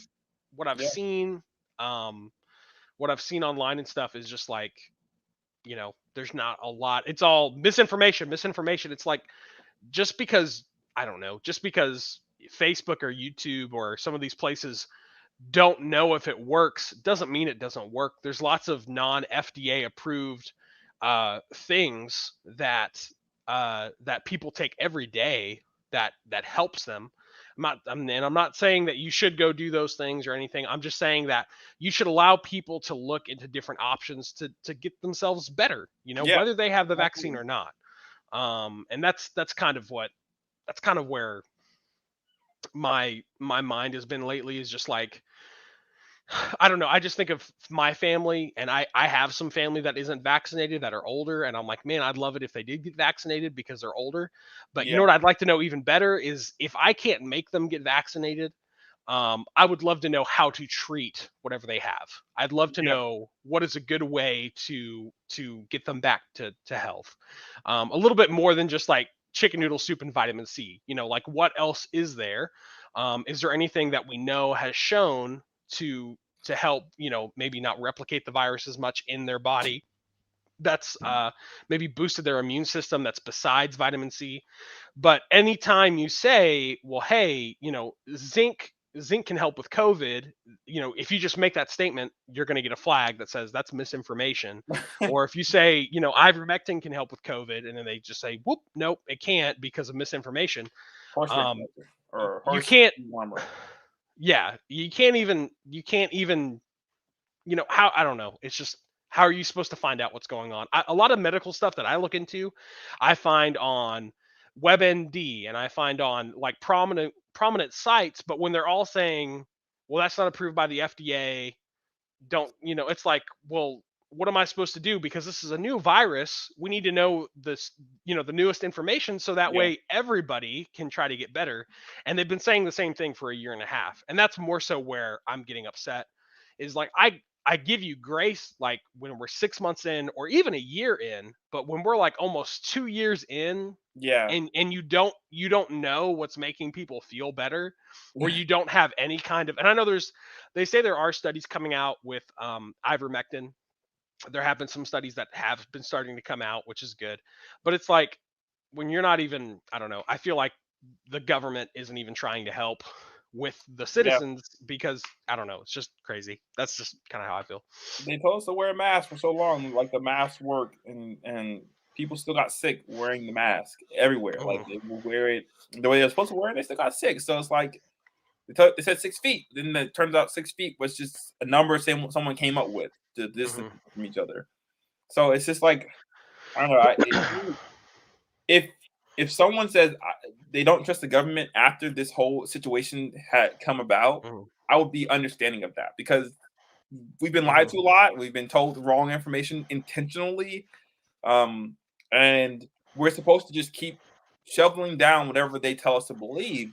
Even though we have, studies coming out, we have other mhm, scientists coming out, we have other doctors saying different things. It's mhm, like, okay, so now all this is going to boil down to is my choice. mhm, Going to boil down to what I want, what I decide to do with the body that I've been given. Like, am I going to decide to do this or am I going to decide to do that? Because apparently, nothing is settled. Nothing is settled on any side mhm. of anything. Nothing has been settled. So I had to just make a decision for me.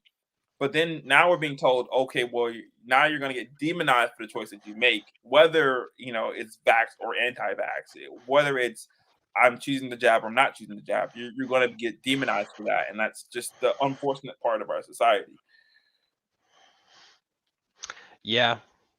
Yeah, I don't know. It's just, I would hope that whether someone is vaccinated or unvaccinated, that shouldn't matter. We should Yeah, want to care for all of them.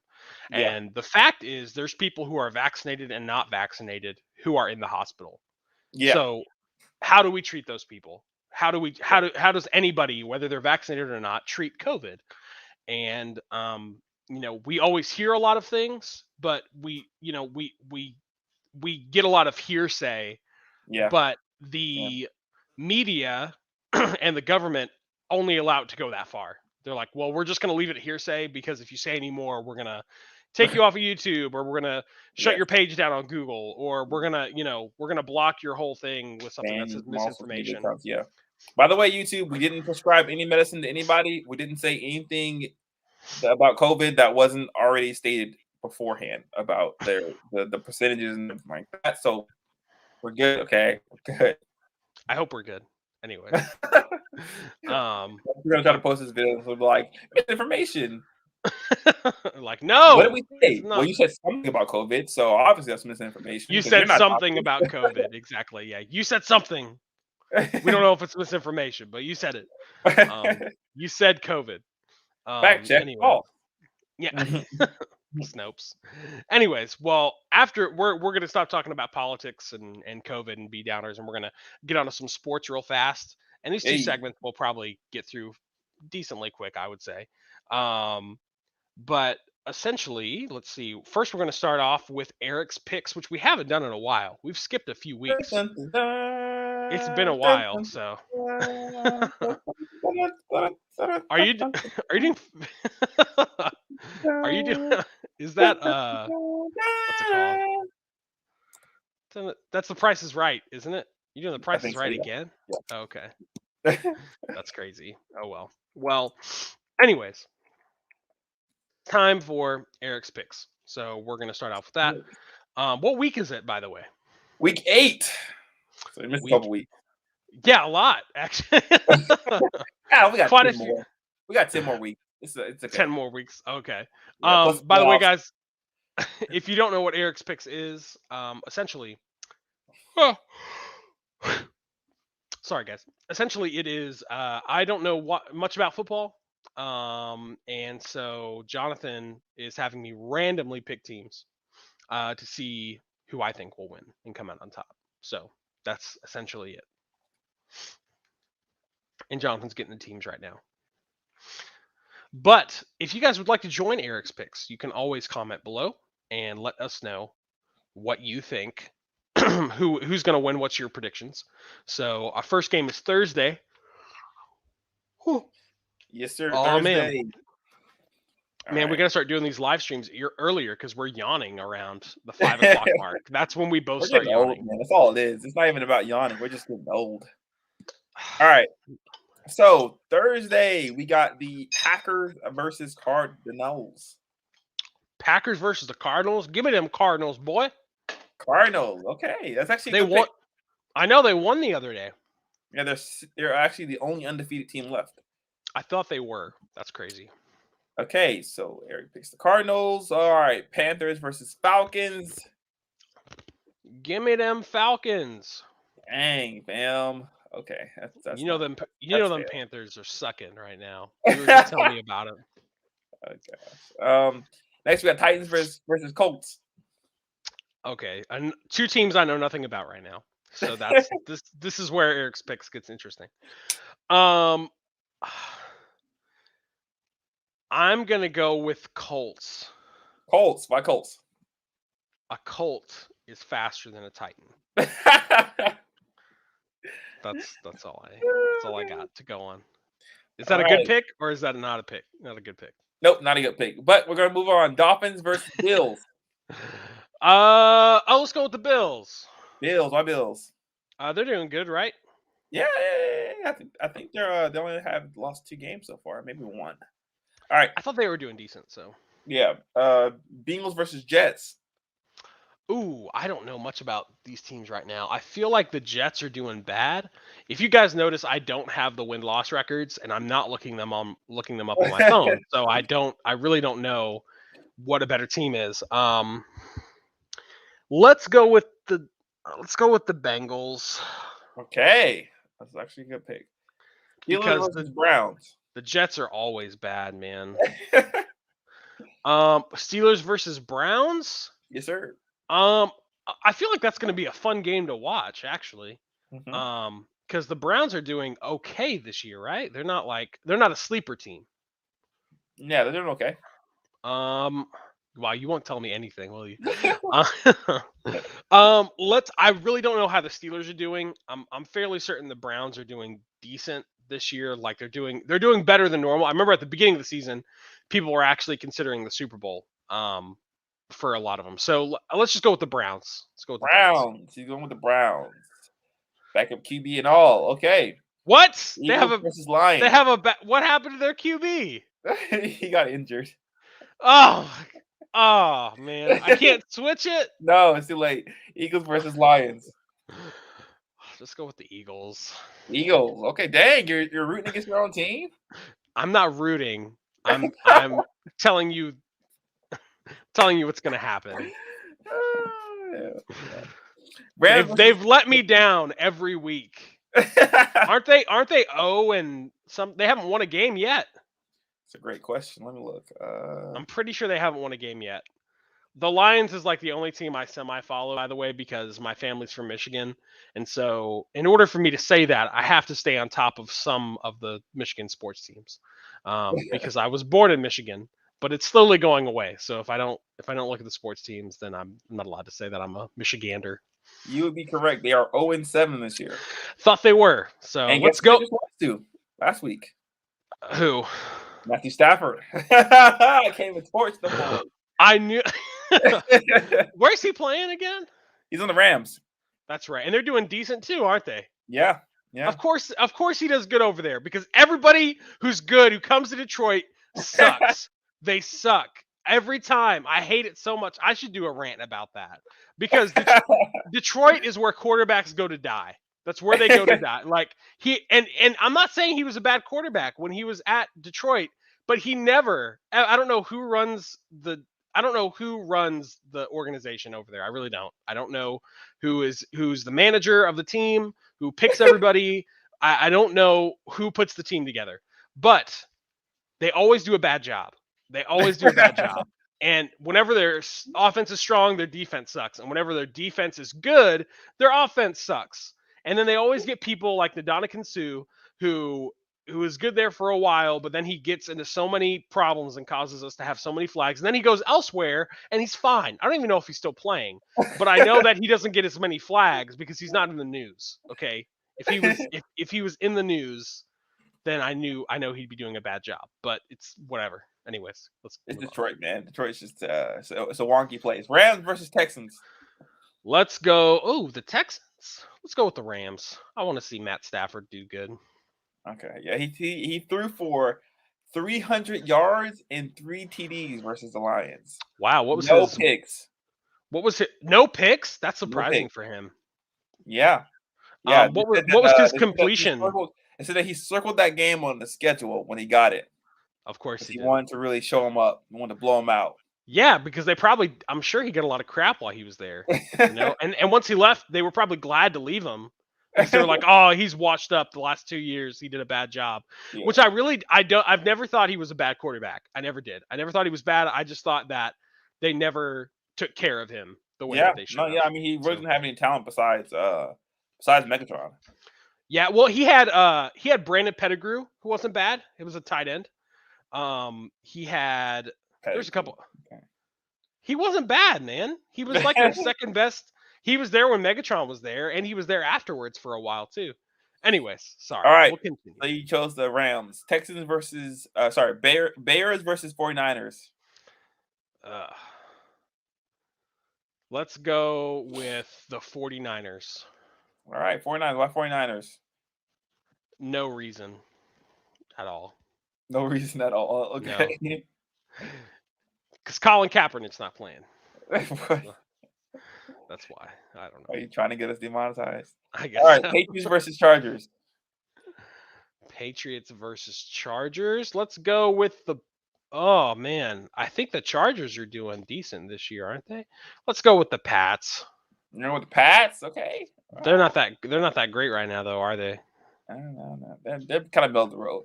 All right, Jags versus Seahawks. Let's go with them Seahawks. Seahawks. Coming off 2 wins, right? They coming off 2 wins? No. What? Oh. They won though, didn't they? Recently? They may have won last night. I'm not sure. I didn't check the score. Let me check. I thought they won. I thought they won.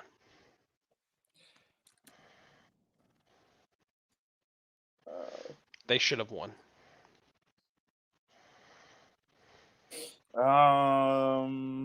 Nope. Wow. So you went the Seahawks, though. You already chose them, so it's too late to back out now. Fine. But you know, I think Russell Wilson's still hurt, so he will not be playing.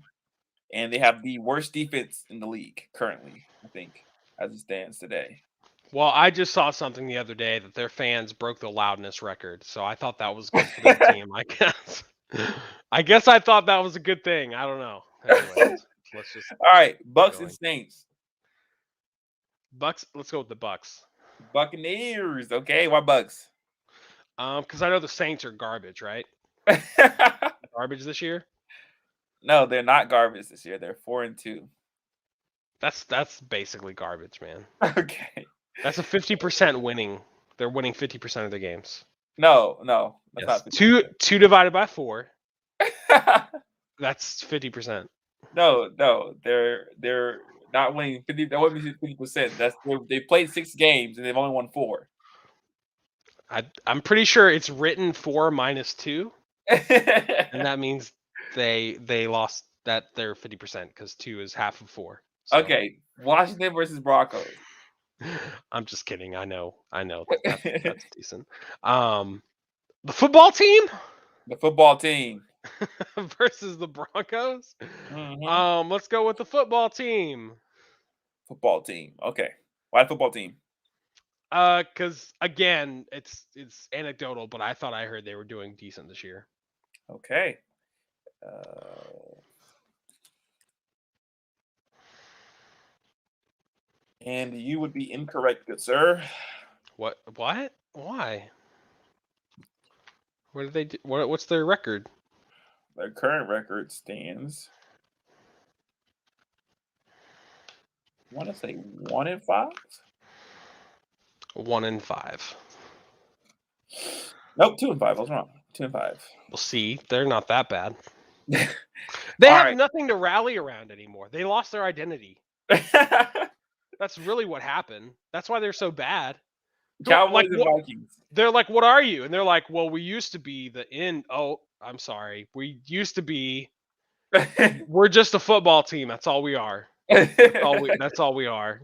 And they're like, yeah, you'll never amount to a Bengal or a Dolphin or a Charger. You're just going to be a football team. And the people didn't really know what that would do to someone's, sensitive emotional state. But these sensitive football players, yeah. I'm telling you, man. Anyways, I'm sorry. What's the next one? Cowboys and Vikings. When are we gonna get rid of the Vikings? Okay, I feel like that's cultural appropriation too. Why, they're white people. I mean, Exactly. they're Scandinavian, but exactly. Let's go We with. can't have the Native Americans. We can't have the Scandinavians either. Okay. Let's go with Dak. You going with Cowboys? Going with Dak. So you going with Cowboys? Yeah. Okay. Vikings last suck, time man. I checked, Dak is injured. So he's not. Play next game. But it says they feel very good about him. He has a calf injury currently. That's garbage. Giants versus Chiefs last game. This isn't fair. I don't know any of this information. Giants versus Chiefs? Yeah.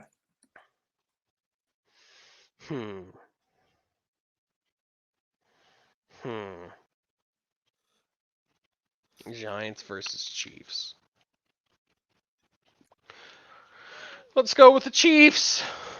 Chiefs. Yep. I know they're not doing that great this year, but I want to say they're doing better than the Giants. Let's check. I want to say they're doing better than the Giants. I want to say you'd be marginally correct. So, like, not by much, basically. Yeah. Because Um, I was reading some comments on Facebook about how people are really upset with Patrick Mahomes because he's having a really bad season. 3-4. So yeah, they have one win above the Giants. So. They're bad compared to last year, essentially. Yeah. Like they're bad compared to last year. Well, I don't feel very good about these, but we'll see what happens. We'll see what happens. It makes me want to watch. I can't hold it. I gotta go. I gotta. Oh, you gotta go. I gotta go. Okay. All right, guys. We'll be right back after this short bathroom break. Okay. All right. Give us just a little bit, and we'll be back soon. I promise. I wouldn't lie to you. Playing the outro.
We're back.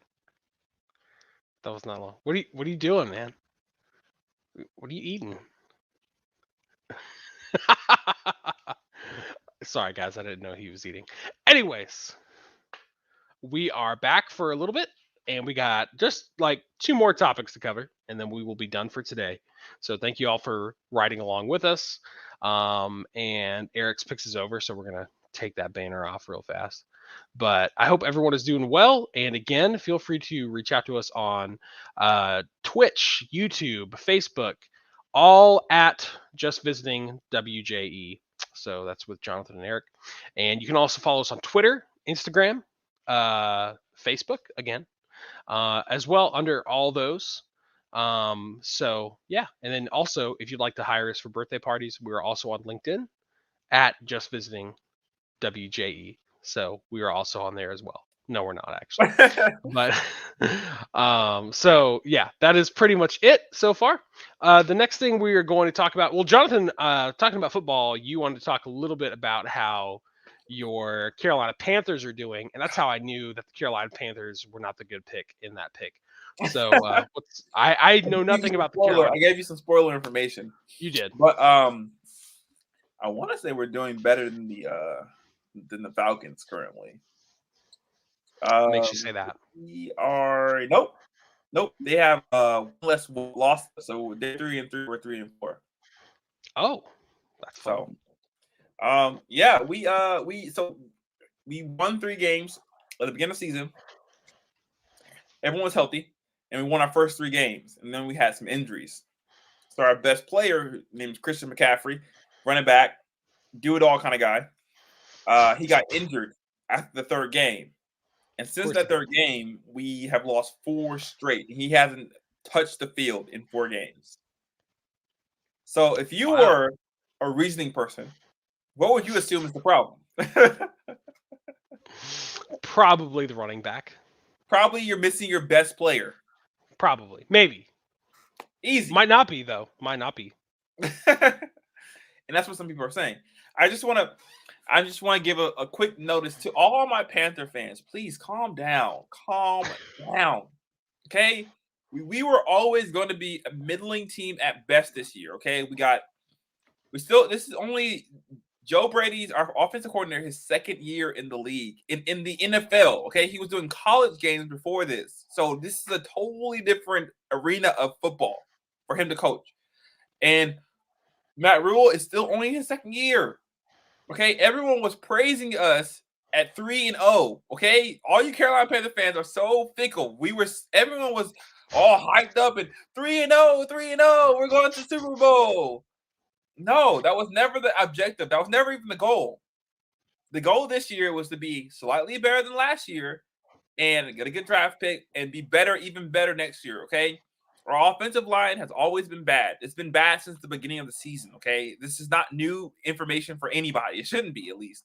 Sam Darnold, who came from I don't know if you know this, Eric, but Sam Darnold came from the Jets. He used to play for the Jets. He played 3 years for the Jets, I think. 3 or 2 years for the Jets. Mm-hmm. So obviously, he plays like a Jets quarterback does, you know? He throws interceptions. We know this. This is not new information, okay, guys? It does sound like he plays like a Jets quarterback. That's true. Yeah. But like it's not all bad because we've seen signs of him playing well when he has the pieces around him. Those 3 games weren't by accident. Okay? You don't score, 28 against Dallas. Dallas of all people. You don't score 28 points against Dallas to drop 3 against the Giants. Okay? You don't score 28 points against one of the best defenses in the league and then score 3 against the Giants and say, oh, our offense is just hopelessly bad. We can't fix it ever. All right? It doesn't work that way. We can't go 3-0. You don't win 3 straight games in the NFL and then drop 4 and go, well, that's it. Trash the season. The season's over. We can't come back from that. Like, come on, guys. We all need to calm down, take a chill pill, and let these guys give them some room to do whatever they need to do to fix the situation. Because if we think it's bad, it's even worse in the locker rooms, okay? So they obviously know this isn't going to work if they keep going this same route, okay? You think they can make the playoffs? I think maybe. It's going to take probably like an act of God, but that was never really that should have never been our goal in the first place, is my point. I think people got excited about it after we started 3-0. And that, I think, put expectations on the team that the team could never really live up to because we weren't that good in the first place. The first 3 games, we played some pretty bad teams, to be honest with you. We played the Jets the first game. We played the Texans, who are missing their starting quarterback, who barely have a defense because J.J. Watt's gone. Jadeveon Clowney is gone from that defense. And then we blew out the Saints, who were still trying to figure it all out. So we played 3 not very good teams. The Saints were probably the best team that we played in that 3-game stretch. And that's not saying a lot because they have Jameis Winston, and he's not a good quarterback, okay? So, like, this shouldn't be surprising that we're now facing some adversity. The question is, how are we going to handle this adversity? Are we going to handle it as a team, as a family? Are we going to bring our people in and go, we hug you, we love you, like, let's do this together? Are we going to at least give them a season to figure it all out before we start firing people and trading people? Like, we've only seen 7 games of Sam Darnold. If you've seen enough, I don't know what you're talking about. I don't know what you're talking about. Well, to your point, if they're really trying to jump ship like that, they sound like the Detroit Lions, and they're not the Detroit Lions. Because that's what the Detroit Lions do every season. Every season, they're like, we lost 5 games. Like, they won't even pay attention that we won, like, I don't know, that the year before we had an 0-13 season. and this is hypothetical. They didn't last year. But, like, you know, the manager currently could win be 2-5, and they'll be like, we need to fire him, and it's like, we literally went 0-13 last year. Like this is an improvement. This is some sort of improvement. Like, you can't just fire everyone as soon as that happens. Plus, if you the other thing too is you can't. Well, I was gonna say, when you fire everybody, you can't build anything. You're constantly removing the foundation. Exactly. And you don't build a foundation in 2 years. You don't build a dynasty. Like, you don't want to get, like, what you don't want to do is you don't want to go to the Super Bowl just 1 year. You want to build a foundation upon which you're going to be a good team every single year. And that's what they're trying to build here. And it's going to take growing pains. It's going to take some issues here and there. The Chiefs didn't just get supernaturally good one day because Patrick Mahomes dropped in their lap. They got good because they had good coaching. They trusted their coach to actually build something from what they had. Okay. Well, even the Pats, even though they're not as good as they have been in the past this year, they're still solid. Because they're building something. They have growing players. Like, this isn't Sam Darnold's first year in the league, obviously not, but this isn't his 18th year in the league. This is not like he's a seasoned veteran who knows all the tricks and plays of how to do everything. He's growing. He's learning an entirely new offense. He came from the Jets, horrible offense always, to the Carolina Panthers, who have really good pieces, and he's learning a brand new offense. Okay, you have to give him time to embrace his offense. Now, if next year he's throwing 14 interceptions in the first 7 games, okay, I'm with you. Let's get him out of here. Let's move on. But, like, this is his first 7 games with us. He played first 3 games really great. I mean, honestly, I would give him the first 4 or 5 games he played. I thought he played really well. He threw for 300 yards. Like, you don't do that on accident. So we gotta let's take a breath. If you thought we were going to win more than 8 games this year, you're crazy. Okay, at the beginning of the season, we all thought we were going to win around 7. If we were lucky, we were going to win 8 games this year. We were lucky. Wow. Okay, that's just how the season was going to chalk up to be. But now it's even worse that we're missing our best player. We're missing one of our best defenders. We're missing our first round 8th draft pick in a corner, and now we're restructuring an entire defense. Like, you can't trade for a good corner and just expect them to instantly get the entire defensive system. Who's your what's your district or your division? Sorry, district. South. NFC South. Okay, so who's in that? We got the Saints. We got the Bucks. Falcons, Saints, and Bucks. And only one of those can go to the playoffs, correct? No, you can get 2 in. You can get 3 in, honestly. But you have to have there have to be wild cards. So only one of them gets the divisional crown to go to get an automatic into the playoff. But the other 2 can win, like, the wild card spot by, like, having better records than other teams.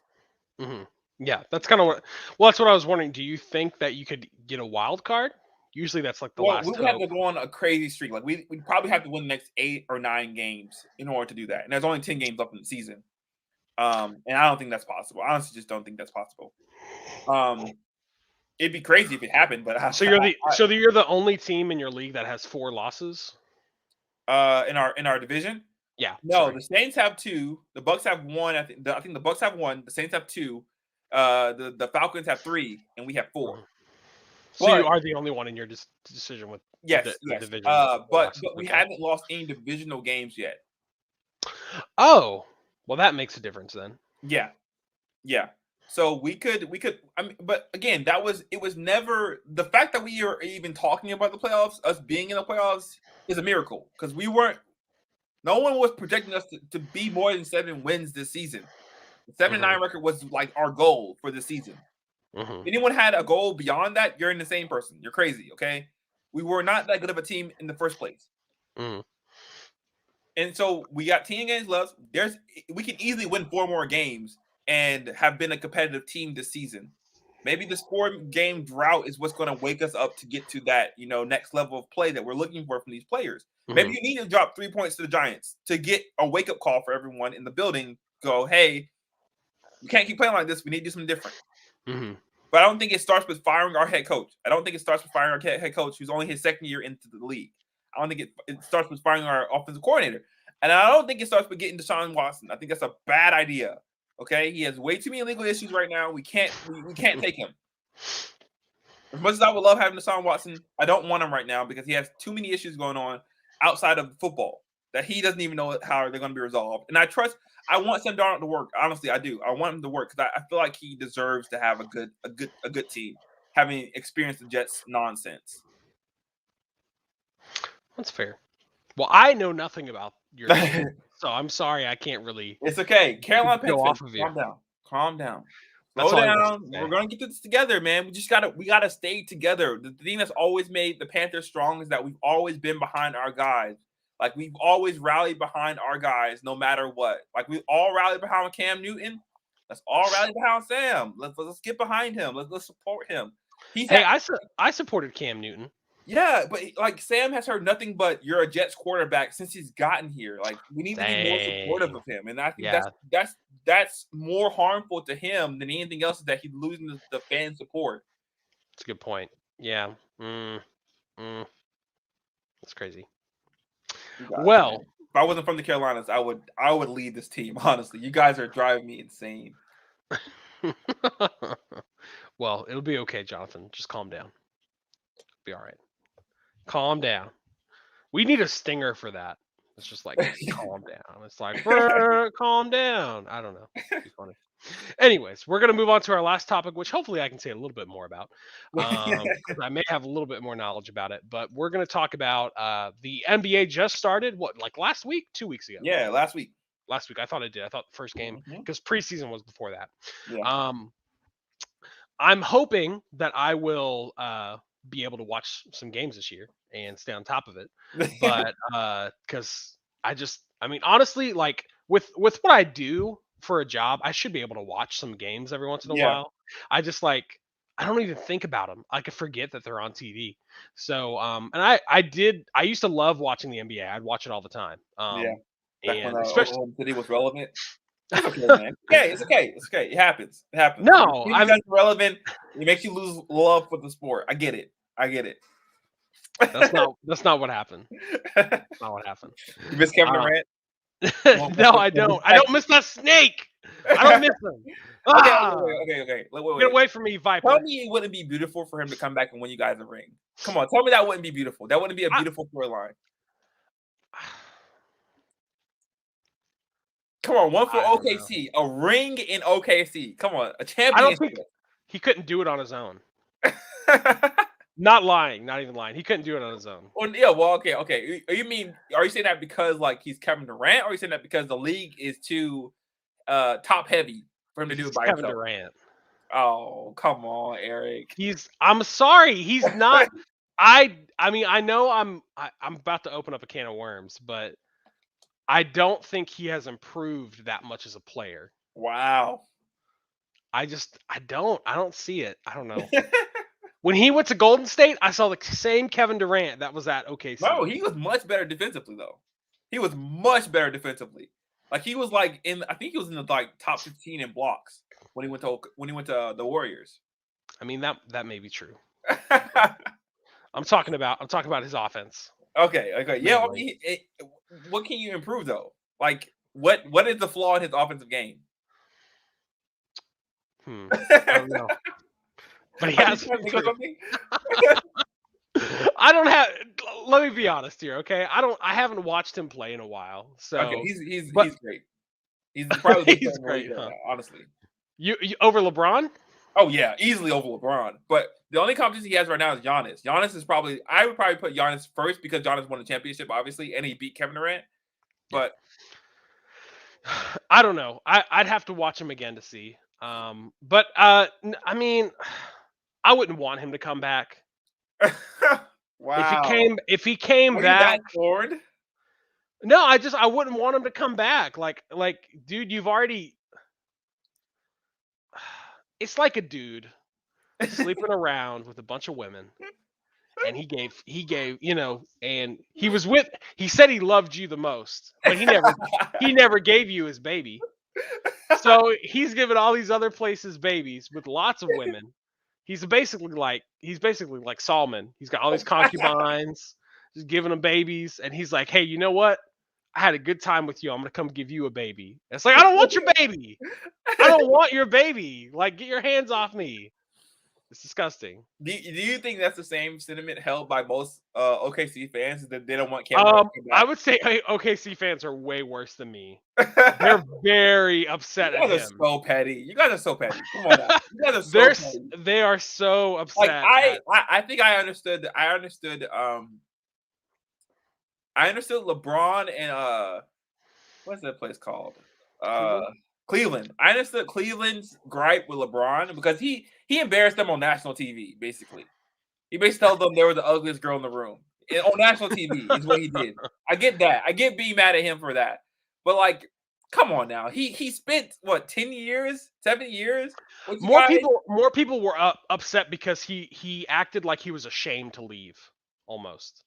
Like it was almost like he was talking bad about us behind our backs. Oh, okay. He did. That's why people are upset. Do you think it's because you guys wouldn't trade Westbrook that he didn't like if you guys would have traded Westbrook, do you think he would have left?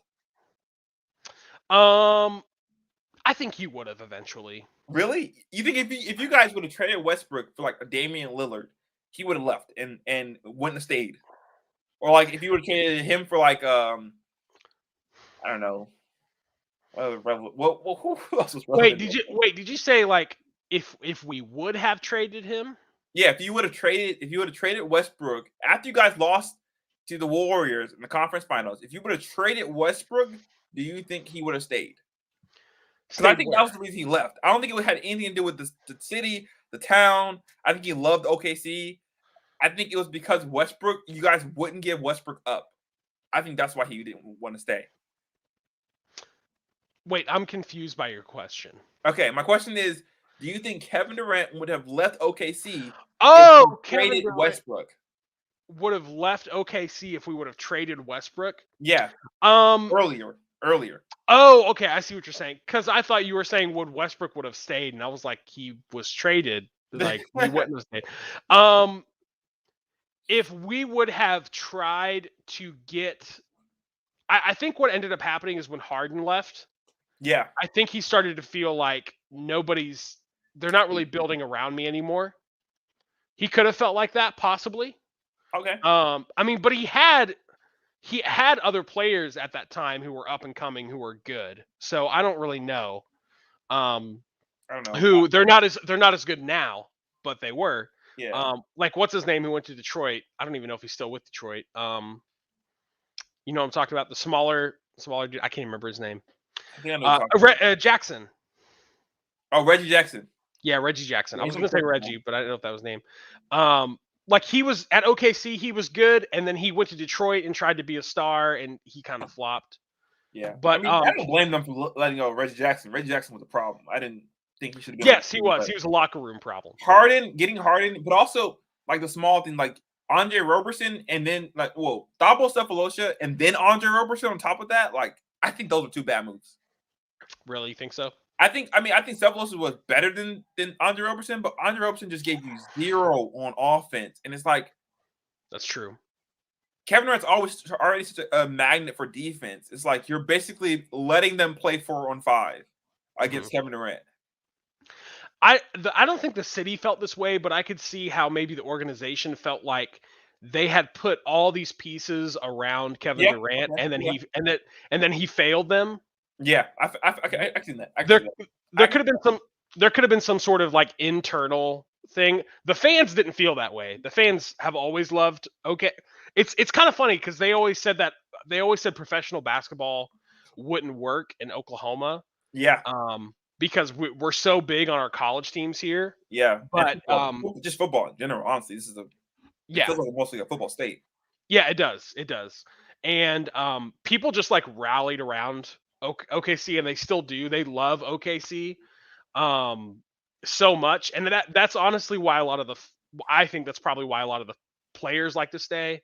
If you hear any of the players who have left or who have stayed there, they're usually like, the fans are great. The fans are usually respectful of the players, and they love the players, and they like die with them. So but to answer your question, I I don't know. Maybe.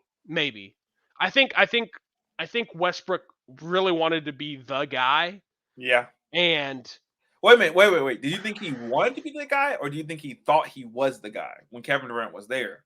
Because I feel oh, like he that's a thought good he was question. the guy. Towards the end, Yeah. Okay. Yeah. Yeah. I think after the loss of the championship, he Yeah. was like, I feel like he probably could have been like, man, if I was in charge, we wouldn't have lost. Like I Yeah. could, Okay. Yeah. Yeah. that's such a Westbrook Yeah. move. Like I Yeah. could totally Yeah. see Yeah. him Yeah. doing that. Yeah. I mean, Like, but also his game grew a ton since he got into the league. oh Kevin yeah. Durant's game didn't have to change too much. He had to get bigger, maybe work on his Mhm. post moves, but On Westbrook's both game really grew.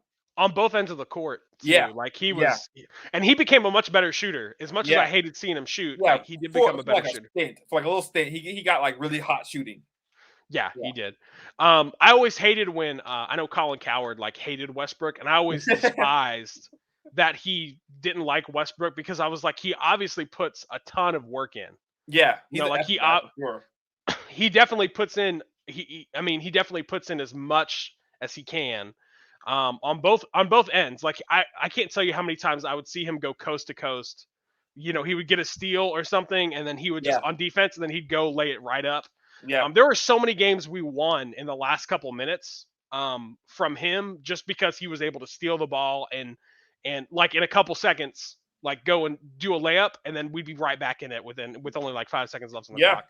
Yeah. So,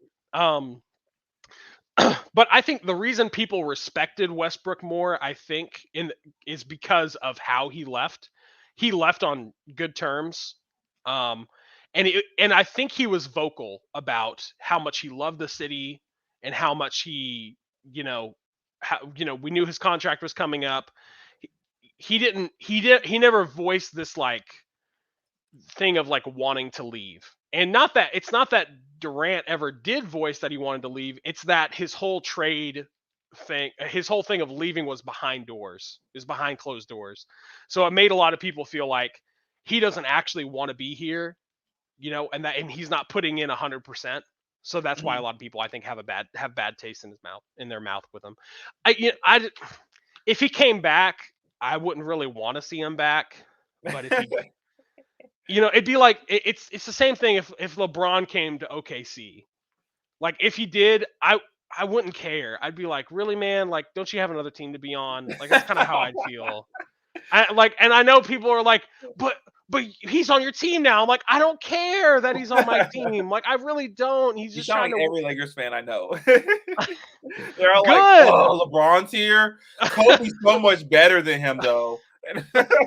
Oh, I'm not gonna say like Durant is better than LeBron or whatever, like or Westbrook's better than LeBron. I'm not saying that. I'm just saying, like, to be honest, I as much and I think most OKC fans would say this. I like the way that they run their organization. They don't try to go into debt to get this super like really like star-studded guy who's just like going to come in and sell a lot of tickets. Like they go for young talent that will grow with the team and that will be there. Mm-hmm. And they have good coaching. I mean, otherwise, all those different pieces of young kids, they try to pick people who don't have egos, which I like. And I think that makes it better for the fans too, because they're just like, oh, this, most people I think that play for OKC feel like regular people because they're not on this other level. Even Westbrook, when he was playing there, he felt that way. Like he felt like you could relate to him. So now that he's in LA, he probably feels more like a superstar. Because that's where superstars go, right? They go to LA, they go to New York, like that's where they go. I don't know if they go to New York, but yeah, they go Knicks, somewhere. They go to the Miami. Knicks, They go to Miami. they go to Miami. That's fair. But anyways, yeah. So and I think the fans appreciate the players who come to OKC a whole lot more, and want to be there because they know what OKC is. It's not New York and it's not LA, and they're like, you chose to be here, like we want you to be here. Like Dang.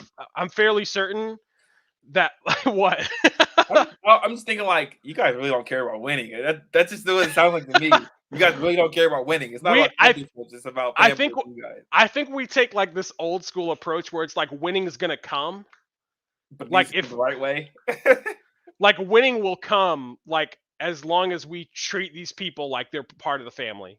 Like if we can make them and all their teammates be like a family, like they'll win. I'm not saying I agree if that's how you should win. But I think that's just the feeling of Oklahoma City is like you feel like they're a part of the family and you're like you just want to welcome them into your house.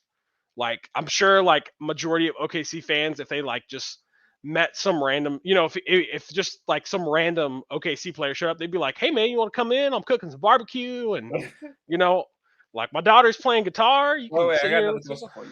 Do you Yeah. think it was what was worse? Was it the team that he went to, or the fact that he left in the first place? Man, honestly, I bet it was the team that he went to. I think that the fact that he left, it was like the fact that he left was the initial sting, Yeah. and then where he went rubbed salt in the wound. It was like you're not man enough to win your own ring, so you have to go like with what we have. You're not man enough to step up and try to win a ring, so you're going to go to where all the superstars are. Do you really think they would have won a ring though? Come on, like with that team. With Kevin Durant and Westbrook on the same team, do you think they win a ring? I just don't see it. I can't. I don't see it. I don't see it. Why? Because it's too much ego. I just think Westbrook's too Westbrook. Like he's just like he doesn't want to be Robin. He doesn't want to be anyone's Robin. Then how is he playing with LeBron? That's what I'm saying, and that's why I keep saying this is not going to work. I keep saying that it's not going to work. I don't think it's going to work at all. I think this is going to dissolve, and it's going to be bad. This is his first year at the Lakers, right? Yeah, it's his first year at the Lakers. I think it's going to be bad. Like everywhere he's gone, he's asserted himself as the guy. Even when he went to James Harden's team, he was still trying to assert himself as the guy. I'm the guy who hands the ball. I'm the guy who brings the ball to the court. I'm the guy who scores the point. I'm the guy who gets the triple doubles. I'm the guy. Even when he went to the Wizards with Bradley Beal, he was still trying to assert himself as I'm the guy. I'm the guy on this team. I think what would have happened if I think what would have happened if Kevin Durant would have stayed and stuck it out, I think we would have still gotten rid of Westbrook. Yeah. I think if he would have became a big enough problem, he didn't become a problem because Kevin Durant left. Yeah. And so I think what would have happened is he would have gradually became a problem, and they probably would have traded him. And then Kevin Durant would have been there. We would have built players around him still. Kevin Durant's just a nice guy, man. That's all I can think. He's just a nice guy. He's a nice guy because he should have said something about Westbrook. But he's just too nice of a guy. He thought they were friends. He tweets some crazy stuff. Gotta admit, he tweets some crazy stuff. Oh yeah, for sure. He's definitely a smack talker, but I think he valued his friendship with Westbrook, and he didn't want to be the thing that forced Westbrook to leave. I don't hate Kevin Durant. I don't like that he went to a super team, but what's happening is in the NBA, everybody's trying to make a super team. Yeah. So it's you have to have to win now. You have to have a super team to win. Yeah, basically. So it's like that in and of itself is just frustrating. I think the problem that a lot of the biggest thing that a lot of OKC fans had when he left was that he went to a super team and he created a super team. He helped create one. And at that time, everybody in Oklahoma hates super teams. They like classic 90s and 80s basketball. Like that's what they like. Like no joke. I mean, but a lot of basketball fans do though, right? Like they, yeah, the purists. you know. The Warriors were already a super team because they had just won the most games in NBA history at that point before Kevin Durant came to their team. So, I mean, think about, not trying to get too like, I don't know, too, I don't know what you call it. Not trying to get too weird or too out there, but if you think about Oklahoma, Oklahoma is a hard-working, get your hands dirty kind of state. yeah, So how does that reflect in their style of basketball that they would want to see? They want to yeah. see people. They want to see people like Nick Collison. They want to see people blocking. That's what they want to see. They want to see people blocking out, who put in the work, who Even do all Adam. all the extra little things that make their team great. That they're going to take the extra mile to make their team better. And that's what they want to see, because they like that, because they do that every day in the work where they work. So they're, that's essentially why they didn't like it when Kevin Durant left, was mainly because they were like, oh, he's taking the easy way out. That's what he's doing. He's taking the easy way out to win a ring. And then he got a ring, and everybody was like, that's a fake ring. There's an asterisk there now. Like he didn't earn it. He just went and jumped on the bandwagon. And I'm personally not angry about it, because that's just how the NBA is. Like that's how the NBA is now. Like you just go and find and you piggyback. Everyone heard that, right? He said he's not personally angry about it. Okay, no matter how much we've been talking about this, he's not. You brought it up, man.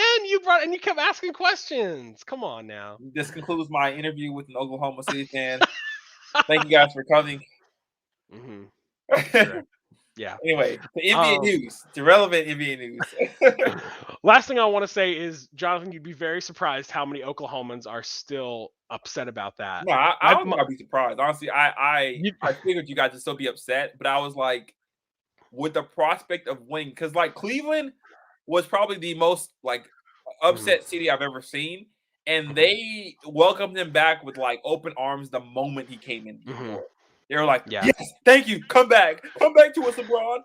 I'll say this, like Oklahoma, this is how you would sum up their viewpoint of Oklahoma City Thunder. They will never sacrifice hard work to win.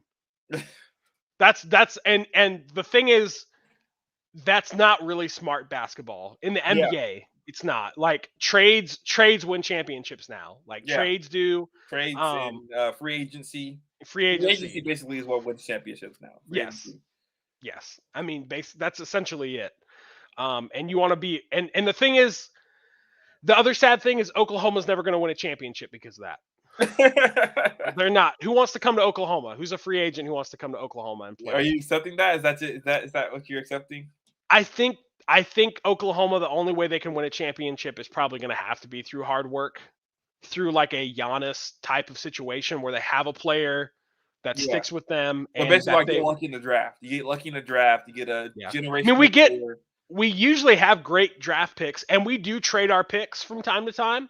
Yeah, we've had good players. We've had Chris Paul. We had Derek Fisher for a while. Both were good, and they both did a good job. They both. I had Al Horford last year. I don't know if you know that. I mean, Chris Paul made us go to the to the playoffs. In a season we never thought we'd go to the playoffs. So I mean, like he did a great job, and Derek Fisher. Everybody loved Derek Fisher when he played, and all those players who have left have said they loved playing at OKC. Kendrick Perkins, Kendrick Perkins, Big Perk. I hate Kendrick Perkins so much. Anyways, okay, sorry. We'll move on. My fault. I haven't talked about Oklahoma City basketball in a while. Like it's been a minute. So with anybody, I should write a book. No, I'm just kidding. I'm so wise. So anyways, what do you think's going? So we were talking about Westbrook. Let's move to LA for a little bit. This is our last segment, so we'll try to keep it a little tidy. But what do you think of LA? Do you think they're going to go very far? You said you're worried about Westbrook. I am too, because he is a loose cannon. That's the one thing I didn't like about him at OKC. So they lost their first game of the season to the Warriors. Steph Curry had a bad game. He didn't play well. And Klay Thompson isn't back yet, so he's not even back. So they're basically missing their best two players. He's still not back yet from his injury. Yeah, but he's coming back. They say he's he's coming back this season, but they want to make sure he's completely healthy because remember last That's year, true. 2 years He came ago, back from an injury, right? yeah, he came back from an ACL. I think it was a tear, and then he tore his something else. I think it might have been an MCL or something like that.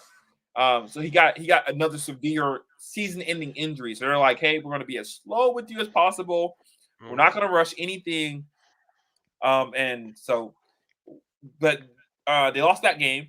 Then they got blown out by the Suns, and they're getting blown out for most of the game. But they played their starters through the fourth quarter, and that's why the score looks better. It was like 10-point game at the end of the game, but they were losing by like 30 at one point. Um, and then they finally won against the Grizzlies. I think their third game. They won their third game against the Grizzlies. I think they played their first 3 games at home. All of them were at home, so they lost 2 games at home already. So they Oh started the wow. season. I think I want to say they're 2-3 right now, or 2-4 or something like that. Yeah, but the season started last week, right? Yeah, yeah. So they've only. So how many of those games actually count? They are 1-2 right now. Okay. 1 and 2. Okay. Yeah, I mean, I agree. Most people like we can't really make a fair assessment of this team yet until like at least the All-Star break because they still are trying to get their team chemistry down, get their rhythm together, figure out who does what at what time and what situation, rotational players, all that kind of stuff. But I just don't,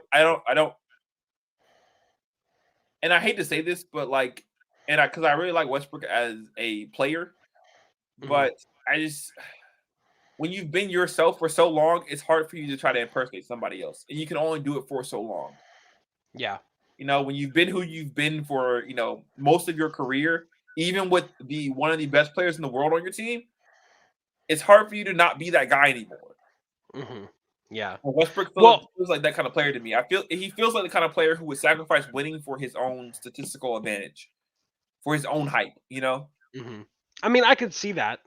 I think I always wanted to rag on him, but then he got, he always got triple doubles, and how can you argue Yeah, that he's not a team player when he has 10 plus assists and he's got rebounds and he's got points, and it's like he's obviously doing a lot on both ends of the court, yeah, but maybe he thinks he's Wilt Chamberlain when he's not.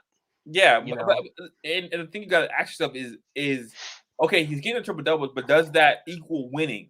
Like, are the Yeah. triple doubles leading to victories, or are they just leading to Mhm. lopsided losses with Westbrook looking really good? Because So it's kind of like, yeah, those rebounds and assists are great, but why don't you lower those points a little bit? Like well, essentially. yeah, yeah. Well, and the issue is that his usage rate is always like sky high through the roof. He's probably always number one in the league in usage rate because he's constantly handling the ball. And so that means Mhm. everybody else has to be able to play off ball and only wait for Westbrook to pass the ball in order to get it. And then you got to think it takes 30, 35 shots a game, and he's going to Yeah. only make 8, 9, 10 of those. So his percentages are going to be really, really low. So his points look good. He might go 25 a night, but he's going to be like shooting 31, 32% from the field. So, and then his 3-point percentage has really declined over at the tail end of his career here. So he's not a good shooter either. So I just don't see how he fits on the court with the LeBron James because LeBron's kind of the same kind of player where he kind of needs the ball. He doesn't really play off ball like that. He's starting to do a little bit more, and he's actually gotten a lot better at shooting threes too. Yeah. I've seen him off ball a little bit more, like last season. He Yeah, was off ball a little bit I think more, age just gets worked on. but I think he does like to run point a lot, and that's Yeah, I mean, Westbrook's position. he's the best. I mean, he's the best thing to make their offense go. Honestly, like he just is. He just is. So it makes sense to give him the ball because he has the best IQ. He's the best passer. He's the best. At getting people into You're good talking positions about and stuff like talking that. about Westbrook or LeBron? LeBron. Yeah, LeBron. Yeah. And he's unstoppable when he's driving to the rim. You can't touch him. You can't foul him. I mean, he's so strong and fast. It's like he's basically unguardable at some Yeah. points. Yeah, I mean, what do you think they wanted from Westbrook that they didn't have? I really don't know, and that's what I You was know? struggling to understand because what they really needed was an elite 3-point shooter. That's what they needed because they got rid of Danny Green, and They already have big man covered because they still have the Brow, right? Yeah, but they also just they got Dwight Howard now. That's right. They did get Dwight's back on the Lakers again. Yeah, he's back. They actually got in a fight. God. Him and Anthony Davis got in a fight. They both got in a fight together? Yeah, with each other. Oh, that's great. On the bench, yeah. Dwight Howard. Fight, like it was an NBA fight. They pushed each other, and then that was he it. calls like I used to like Dwight Howard. No, I don't really like him. But he had fights, I think, when he was back there with Kobe. Didn't he? Yeah. He had fights with Kobe? I don't know. Yeah, because Kobe called him soft. He told me soft, whatever. But anyway, yeah, I don't. He is soft. Whatever. I mean, they're definitely gonna make the playoffs. Mm-hmm. But the question will be is who they play in the first round. Second question will be is how injured are they going to be going into that game, the playoffs? Because statistically, Anthony Davis gets hurt. Like that's just what he does. He gets hurt. And as Westbrook's career is tapering off, he gets injured too. Mm-hmm. They got a lot of veteran players who get injured, so you're expecting they're going to come into the playoff limping. So I mean, how well they're actually going to do with half their roster? How deep is their bench? It's okay. They got Rondo. Like I said, he got Dwight. I know he did. We're just naming all the players that Eric doesn't like. We're naming all the players that Eric doesn't like. I know he did well for them last year, right? Didn't Rondo do okay? I mean, no. He was on the Clippers last year. He was on the Clippers last year. He was on the Lakers 2 years ago. He won a championship. You seen that going around that Rajon Rondo's Chris Paul's daddy, right? I always laugh when I see those memes. They're so funny. Yeah, that's I'm not a Rondo fan. I've never been a Rondo fan. They got a lot of ego on that team, bro. Yes. Like more than the Heat, more than at Cleveland. Like that's a lot of ego they got. Yeah. And I mean, the good thing is Anthony Davis obviously is the kind of guy who's going to step back. He's willing to step back. Mm-hmm. LeBron is the kind of guy who's willing to step back. But like finally, it took him a while. It took him a while to learn that, though. It did. But I don't think Westbrook is going to step back, obviously. And like I don't see how this team functions when things get tough. You know, when they go tough, does Westbrook go? The ball. It'll be better if I was in control. You know, like he did. With it could be though. It could be that Westbrook though he respects like. Not to sound like too ESPN cliche, he respects greatness, like he does though. Like he. So why do you think he didn't respect Kevin Durant? Because Kevin Durant is great. They came into the team at the same time. He wasn't great. He was just another dude. He's just another dude on his team. No, seriously, he's not great yet. Like he's as good as I am. That's probably what he thought. Like, that's a very arrogant thought if he thought that. I mean, can you not see him saying that though? Yeah, absolutely. I'm just saying that's very arrogant of him because Kevin Durant was clearly better than him since they started and still till now. Yeah. But I feel like real quick, I feel like Westbrook's the guy who plays one-on-one scenarios in his head though. I could be one-on-one. Yeah, like he's like, you're shooting better than me right now, but you know I can beat you like one-on-one. Yeah, one-on-one. Everybody got off the court, ISO, I could destroy you. Like, I don't know. Like that's like his favorite. When he was at the Thunder, that was like his favorite thing was to do an ISO. Yeah. Anyway, I believe that. And I think but LeBron's teams have always won with sharing, and I'm struggling to see how an inefficient guy like Westbrook fits in that category because he just is. He's super inefficient with everything he does. His turnovers are always super high. His percentages are always super low. Even his free throwing now has gone down. I think he's under 70 now.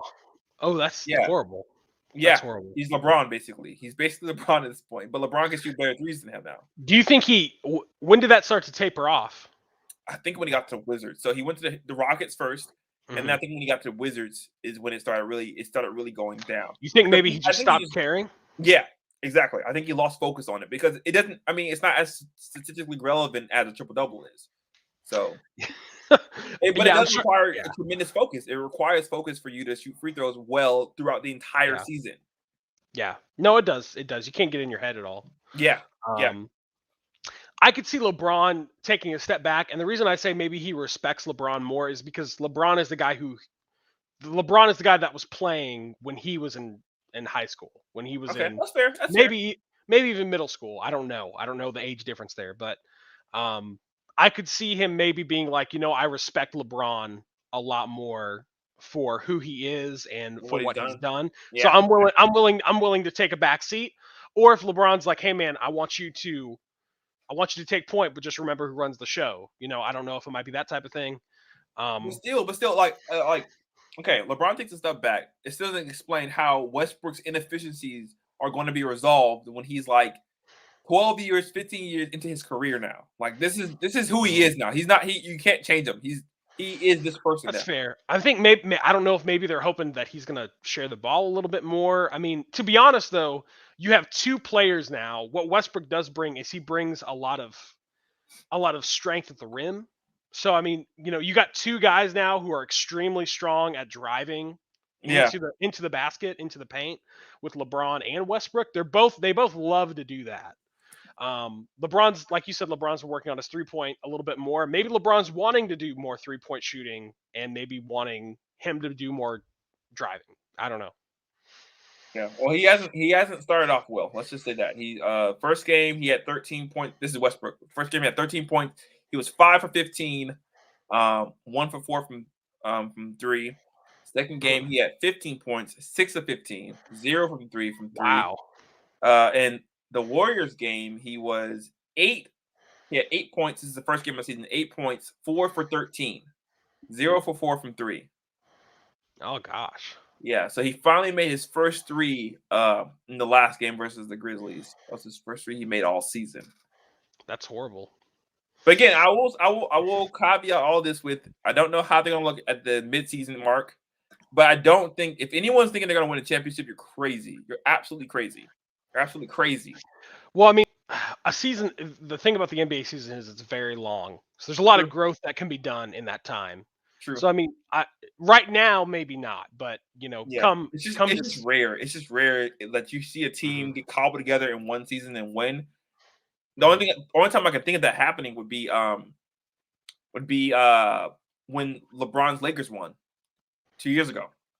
But that was a bubble season, so like that one doesn't really count. So no, yeah.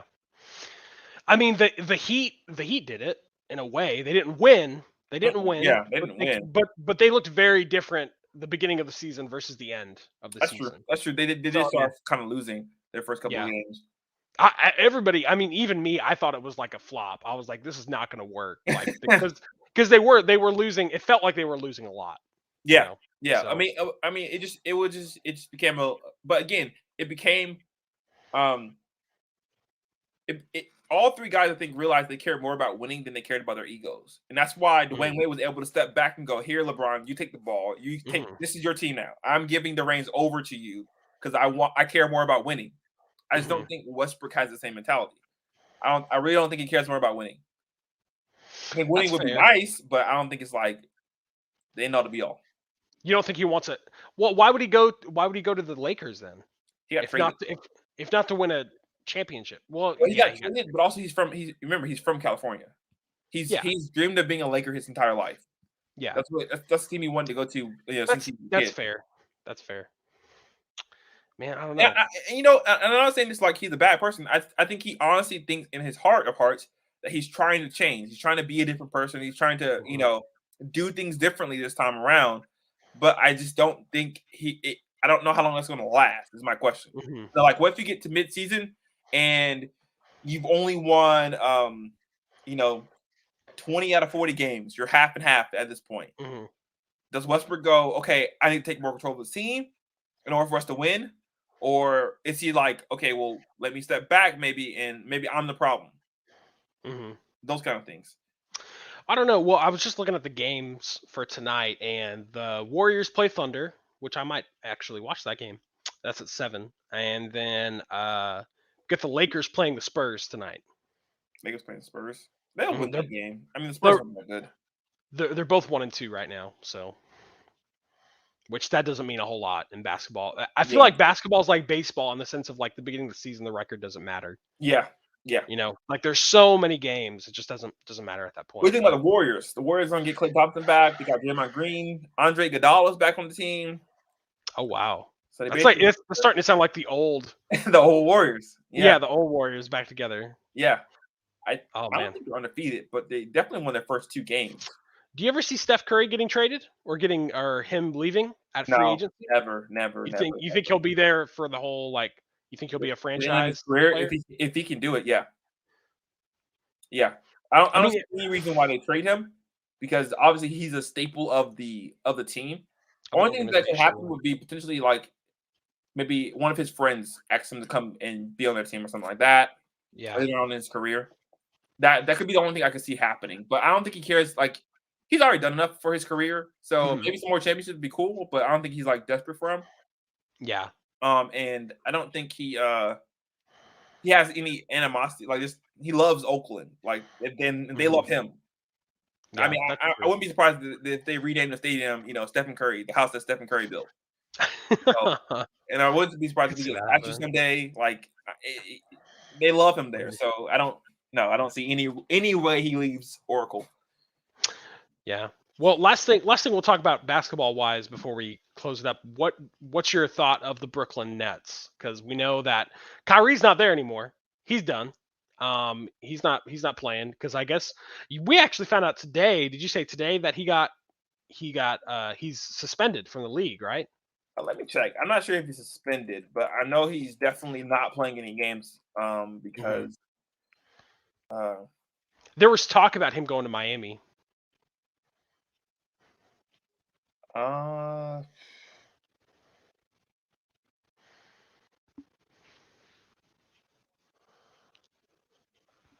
okay, I don't see anything.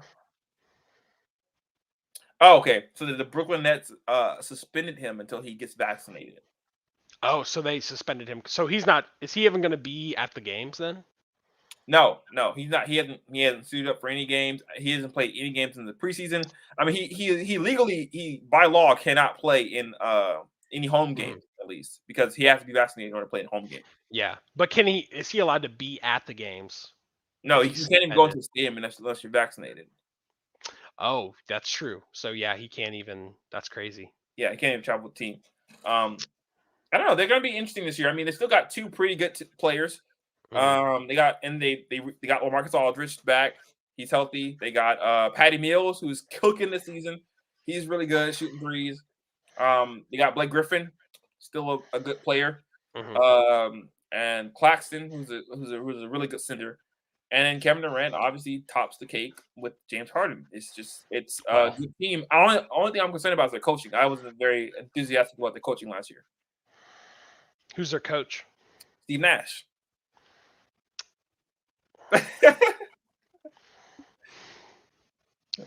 Steve Nash. What made him think he could coach? Because he's a point guard and he's pretty smart about Oh, basketball. he's a They all point think he can coach. guard. A lot of point guards think he can coach.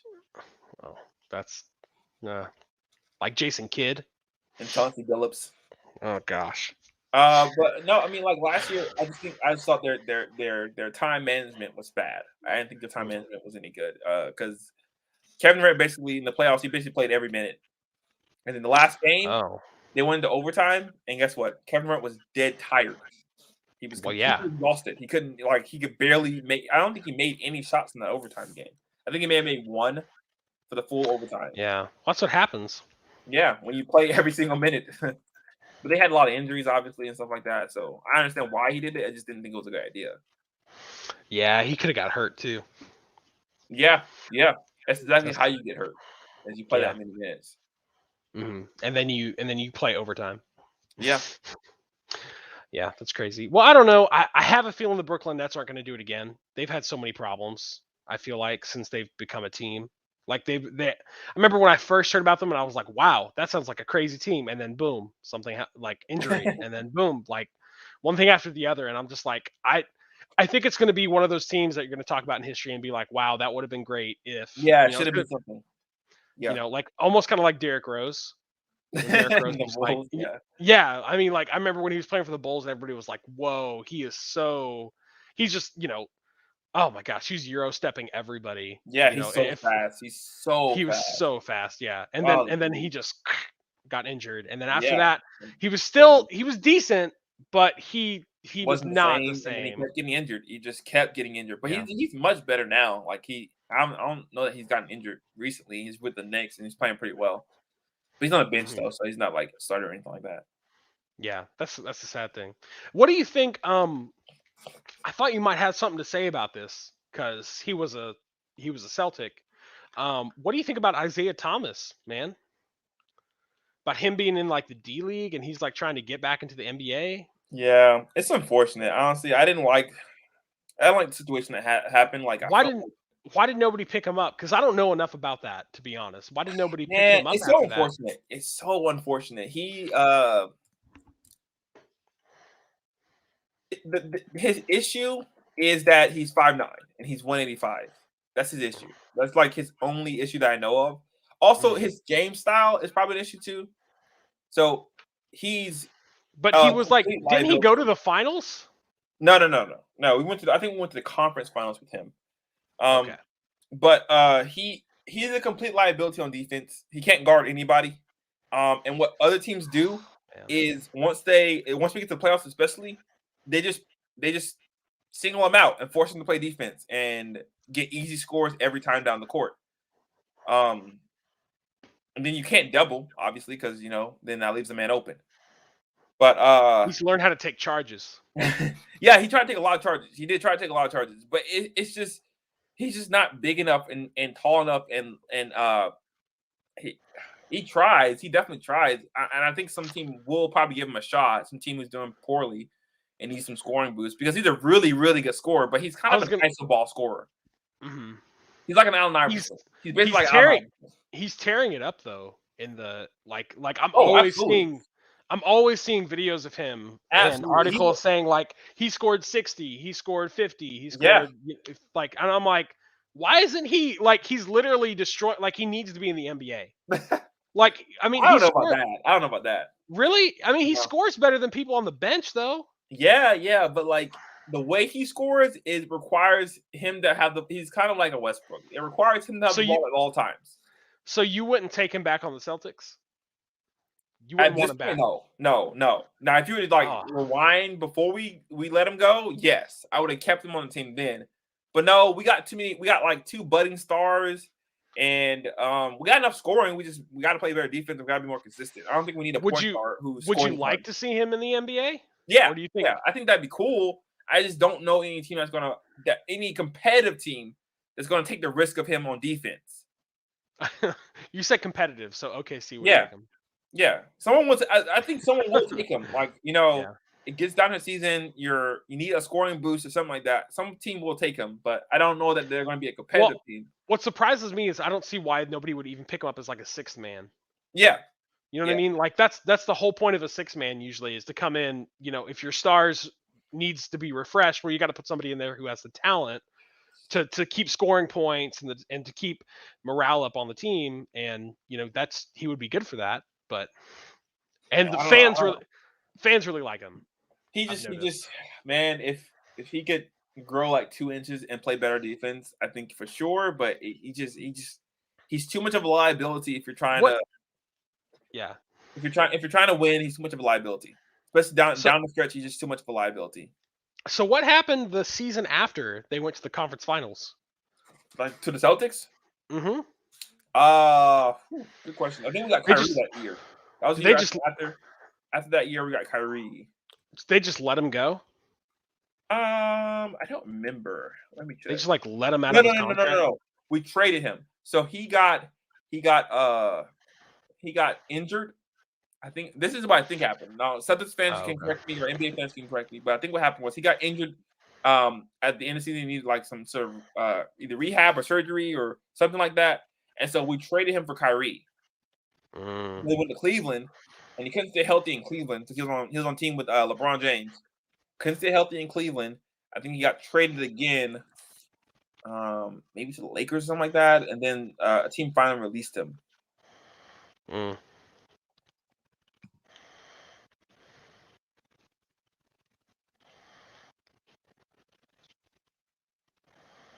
Yeah, Lakers. Then he went to Nuggets. Then went to the Wizards. Then went to the Pelicans. Wow. Or maybe So now he's on the Pelicans. that's just one of those sad stories then.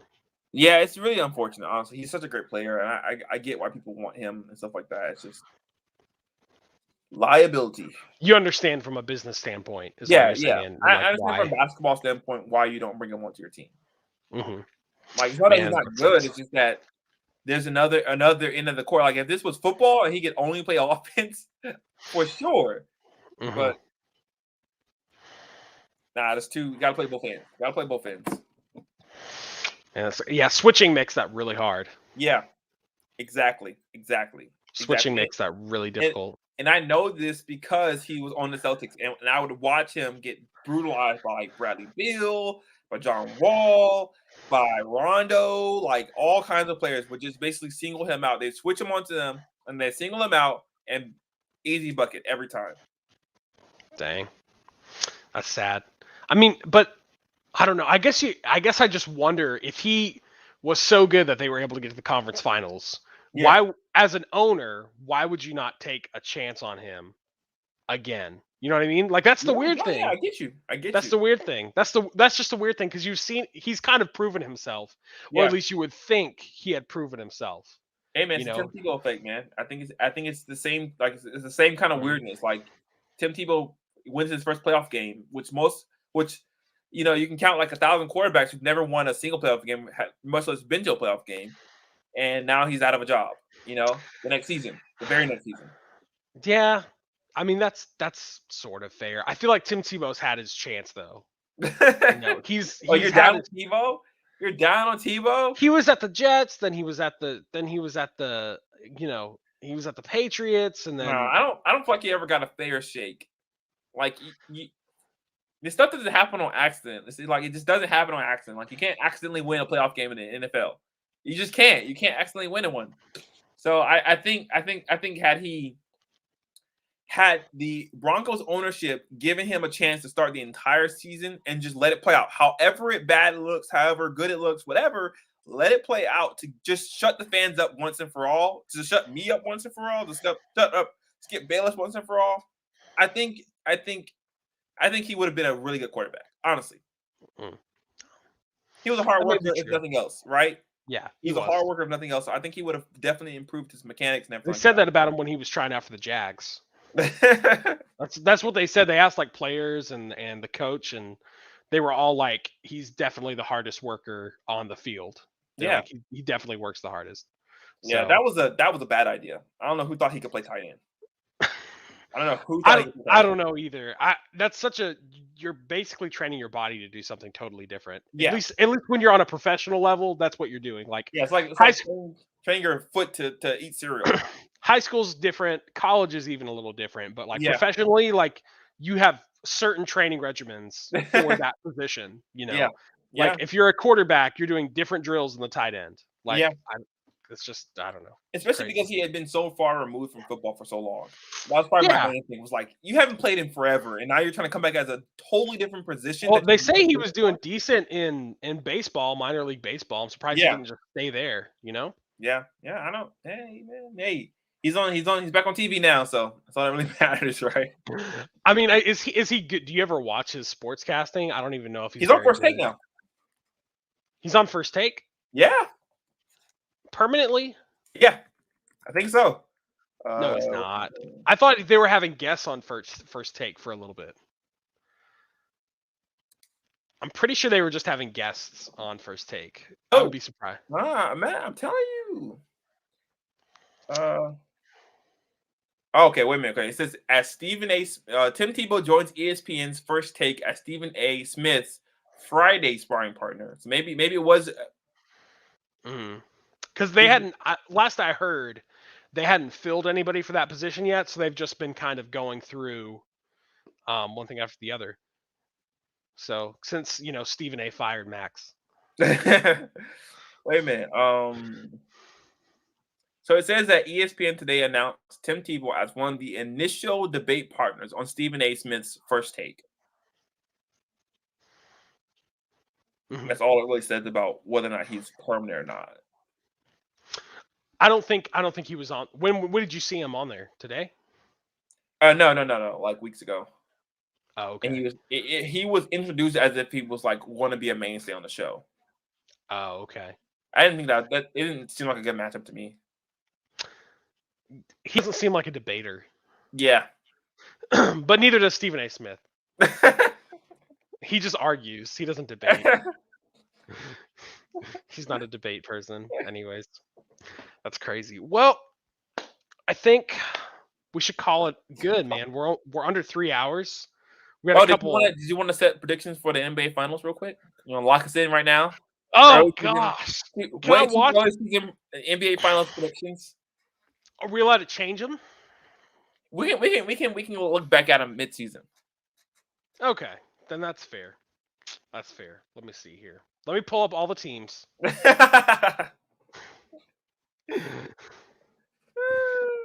Just kidding, but seriously.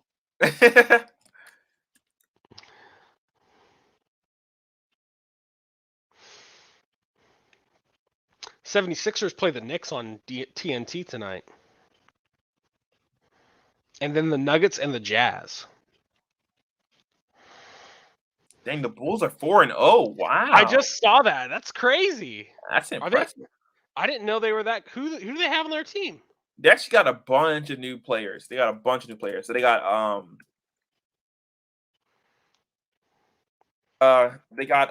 Lonzo Ball.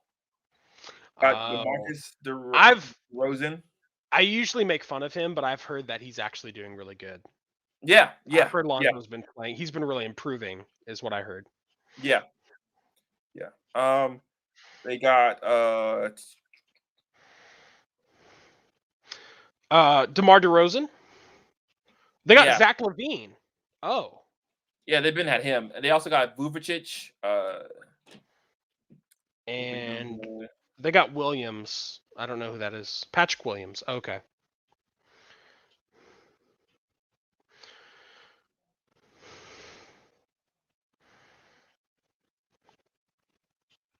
Huh. Yeah. So they got a bunch of new faces on the team, and they're doing really well apparently. I mean, they've only played.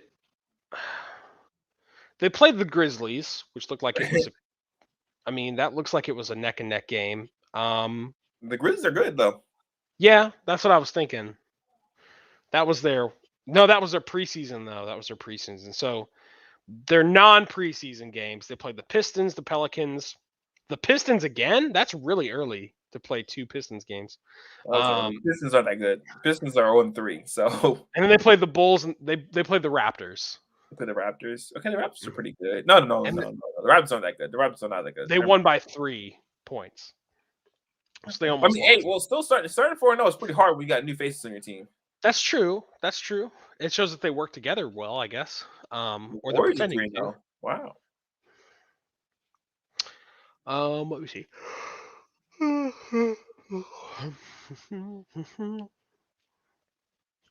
Warriors and then Utah is 2-0. So, well, I'm gonna say, let me see, where's Brooklyn at? Brooklyn is 2-2. They're 500. They suck. They lost to the Hornets and they lost to the Wizards. And they beat the Nets, or they beat the 76ers, and they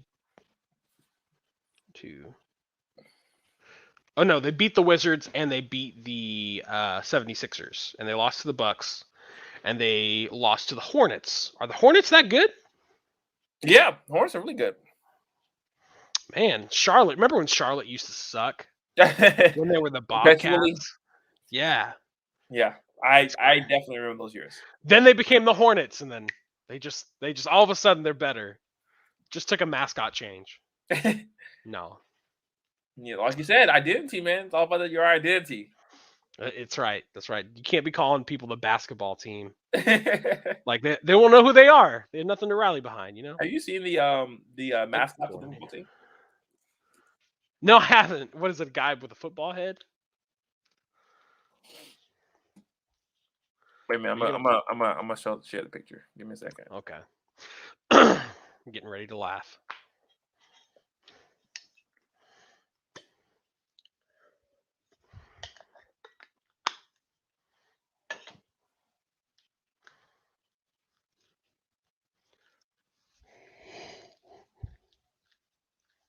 Oh, never mind. I don't think they have a mascot. I'm telling you, man, they don't have anybody to rally them. They need a mascot. It matters more than you think to their psychology, their psychological profiles. They're like, man, we don't even have a football. We don't even know. Well, I'm gonna say, Well, their mascot is Ted the Bird. They just got a new mascot. Ted the Bird. Yeah. Ted the Bird. That's something else. That's horrible. Let's see.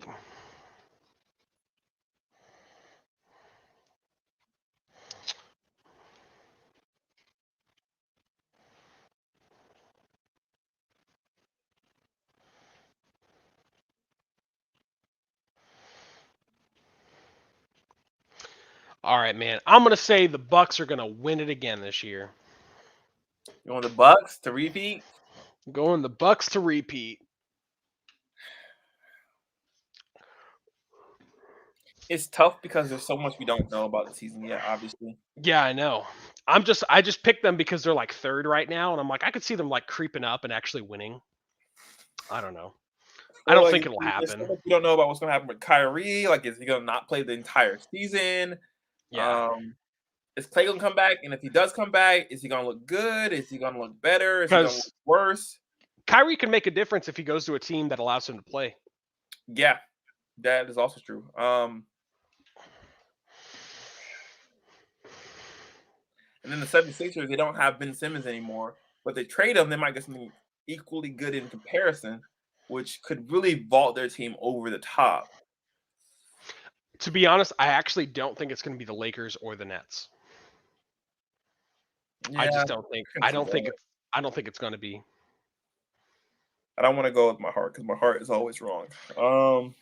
I could see. I could actually see someone with young-ish players winning.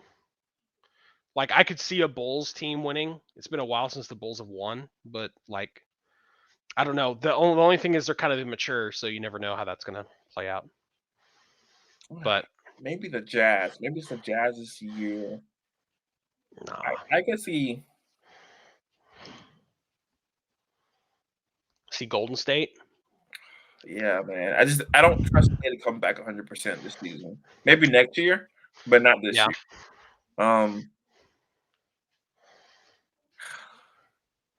I could see Golden State. I might go with the Bulls.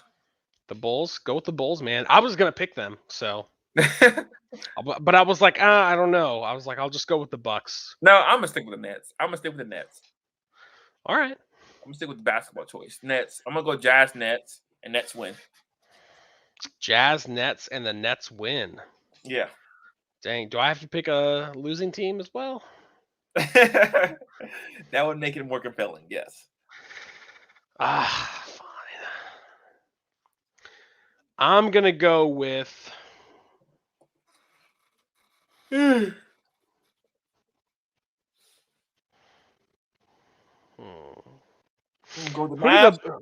did the Bucks play in the finals last year? The Suns. The Suns. The Suns aren't going again. That's for sure. Yeah, I don't think so. I don't think so. I think that was a one and done. Yeah, I think last year was definitely their year. I could see. If I choose the Bucks, I'm gonna go Bucks versus Lakers, and the Bucks win. Lakers. Okay, so you're saying the Lakers are going to the final? Yeah, but I think they'd lose. Is it going to be close? Not in my fantasy. Not if I will it. Not if I will it, so. Yeah, exactly. Anyways, well. All right. Look at that. 3 hours. We love you guys, don't we? Don't we love them, Eric? Man, yes. We love content. Two people. Content. It's something. It's something for them to listen to. So, Anyways, well, thank you guys for listening. Jonathan, why don't you do the outro this time? I always do the outro. Sure. Thank you guys so much for listening. Thank you for being here. Those of you who are watching this at a later date, thank you for your viewership. We have a plan for the clips, so don't feel pressured to watch the stream, but we would like you guys to join us on the stream because we like the entertainment. We like to have you guys comment and stuff like that. So don't forget to like, comment, subscribe. Each like and every comment helps the video get out to more people. So please do that. And obviously subscribe to the channel. And like I said, we're gonna have some clips coming out this week. So be in expectation of that. And likes and comments make this a lot more fun. I mean, yes. I already have a lot of fun, but I like it when other people get involved. We want to eventually do a Q&A session where we can talk to you guys, and you can talk back to us, and you can ask some questions, and we can talk about that kind of stuff. So we get that through you guys, again, commenting, liking, subscribing to the video. I always think it's weird when people ask you to share their video, because I don't know. I don't share anyone's video unless I think it's really, really impactful. So Yeah. I don't know, this is that. So I don't actually share. But if you want to, you can. Yes, for sure. If you want to, you can. And also follow us on all social medias. Again, that is Just Visiting with J and E. Yep, WJE. WJE. We're on pretty much all social media platforms. Yep. We're not Rumble yet. We're getting there. No. And I've been working on the podcast. It's been a little bit more difficult than I thought, but I am working on getting it figured out. So I think I found a way. So I'll let you guys know about that as soon as possible. But next time, we will see you next week, next Tuesday on another day, and we will be visiting again. So talk to you guys later. Bye. Bye.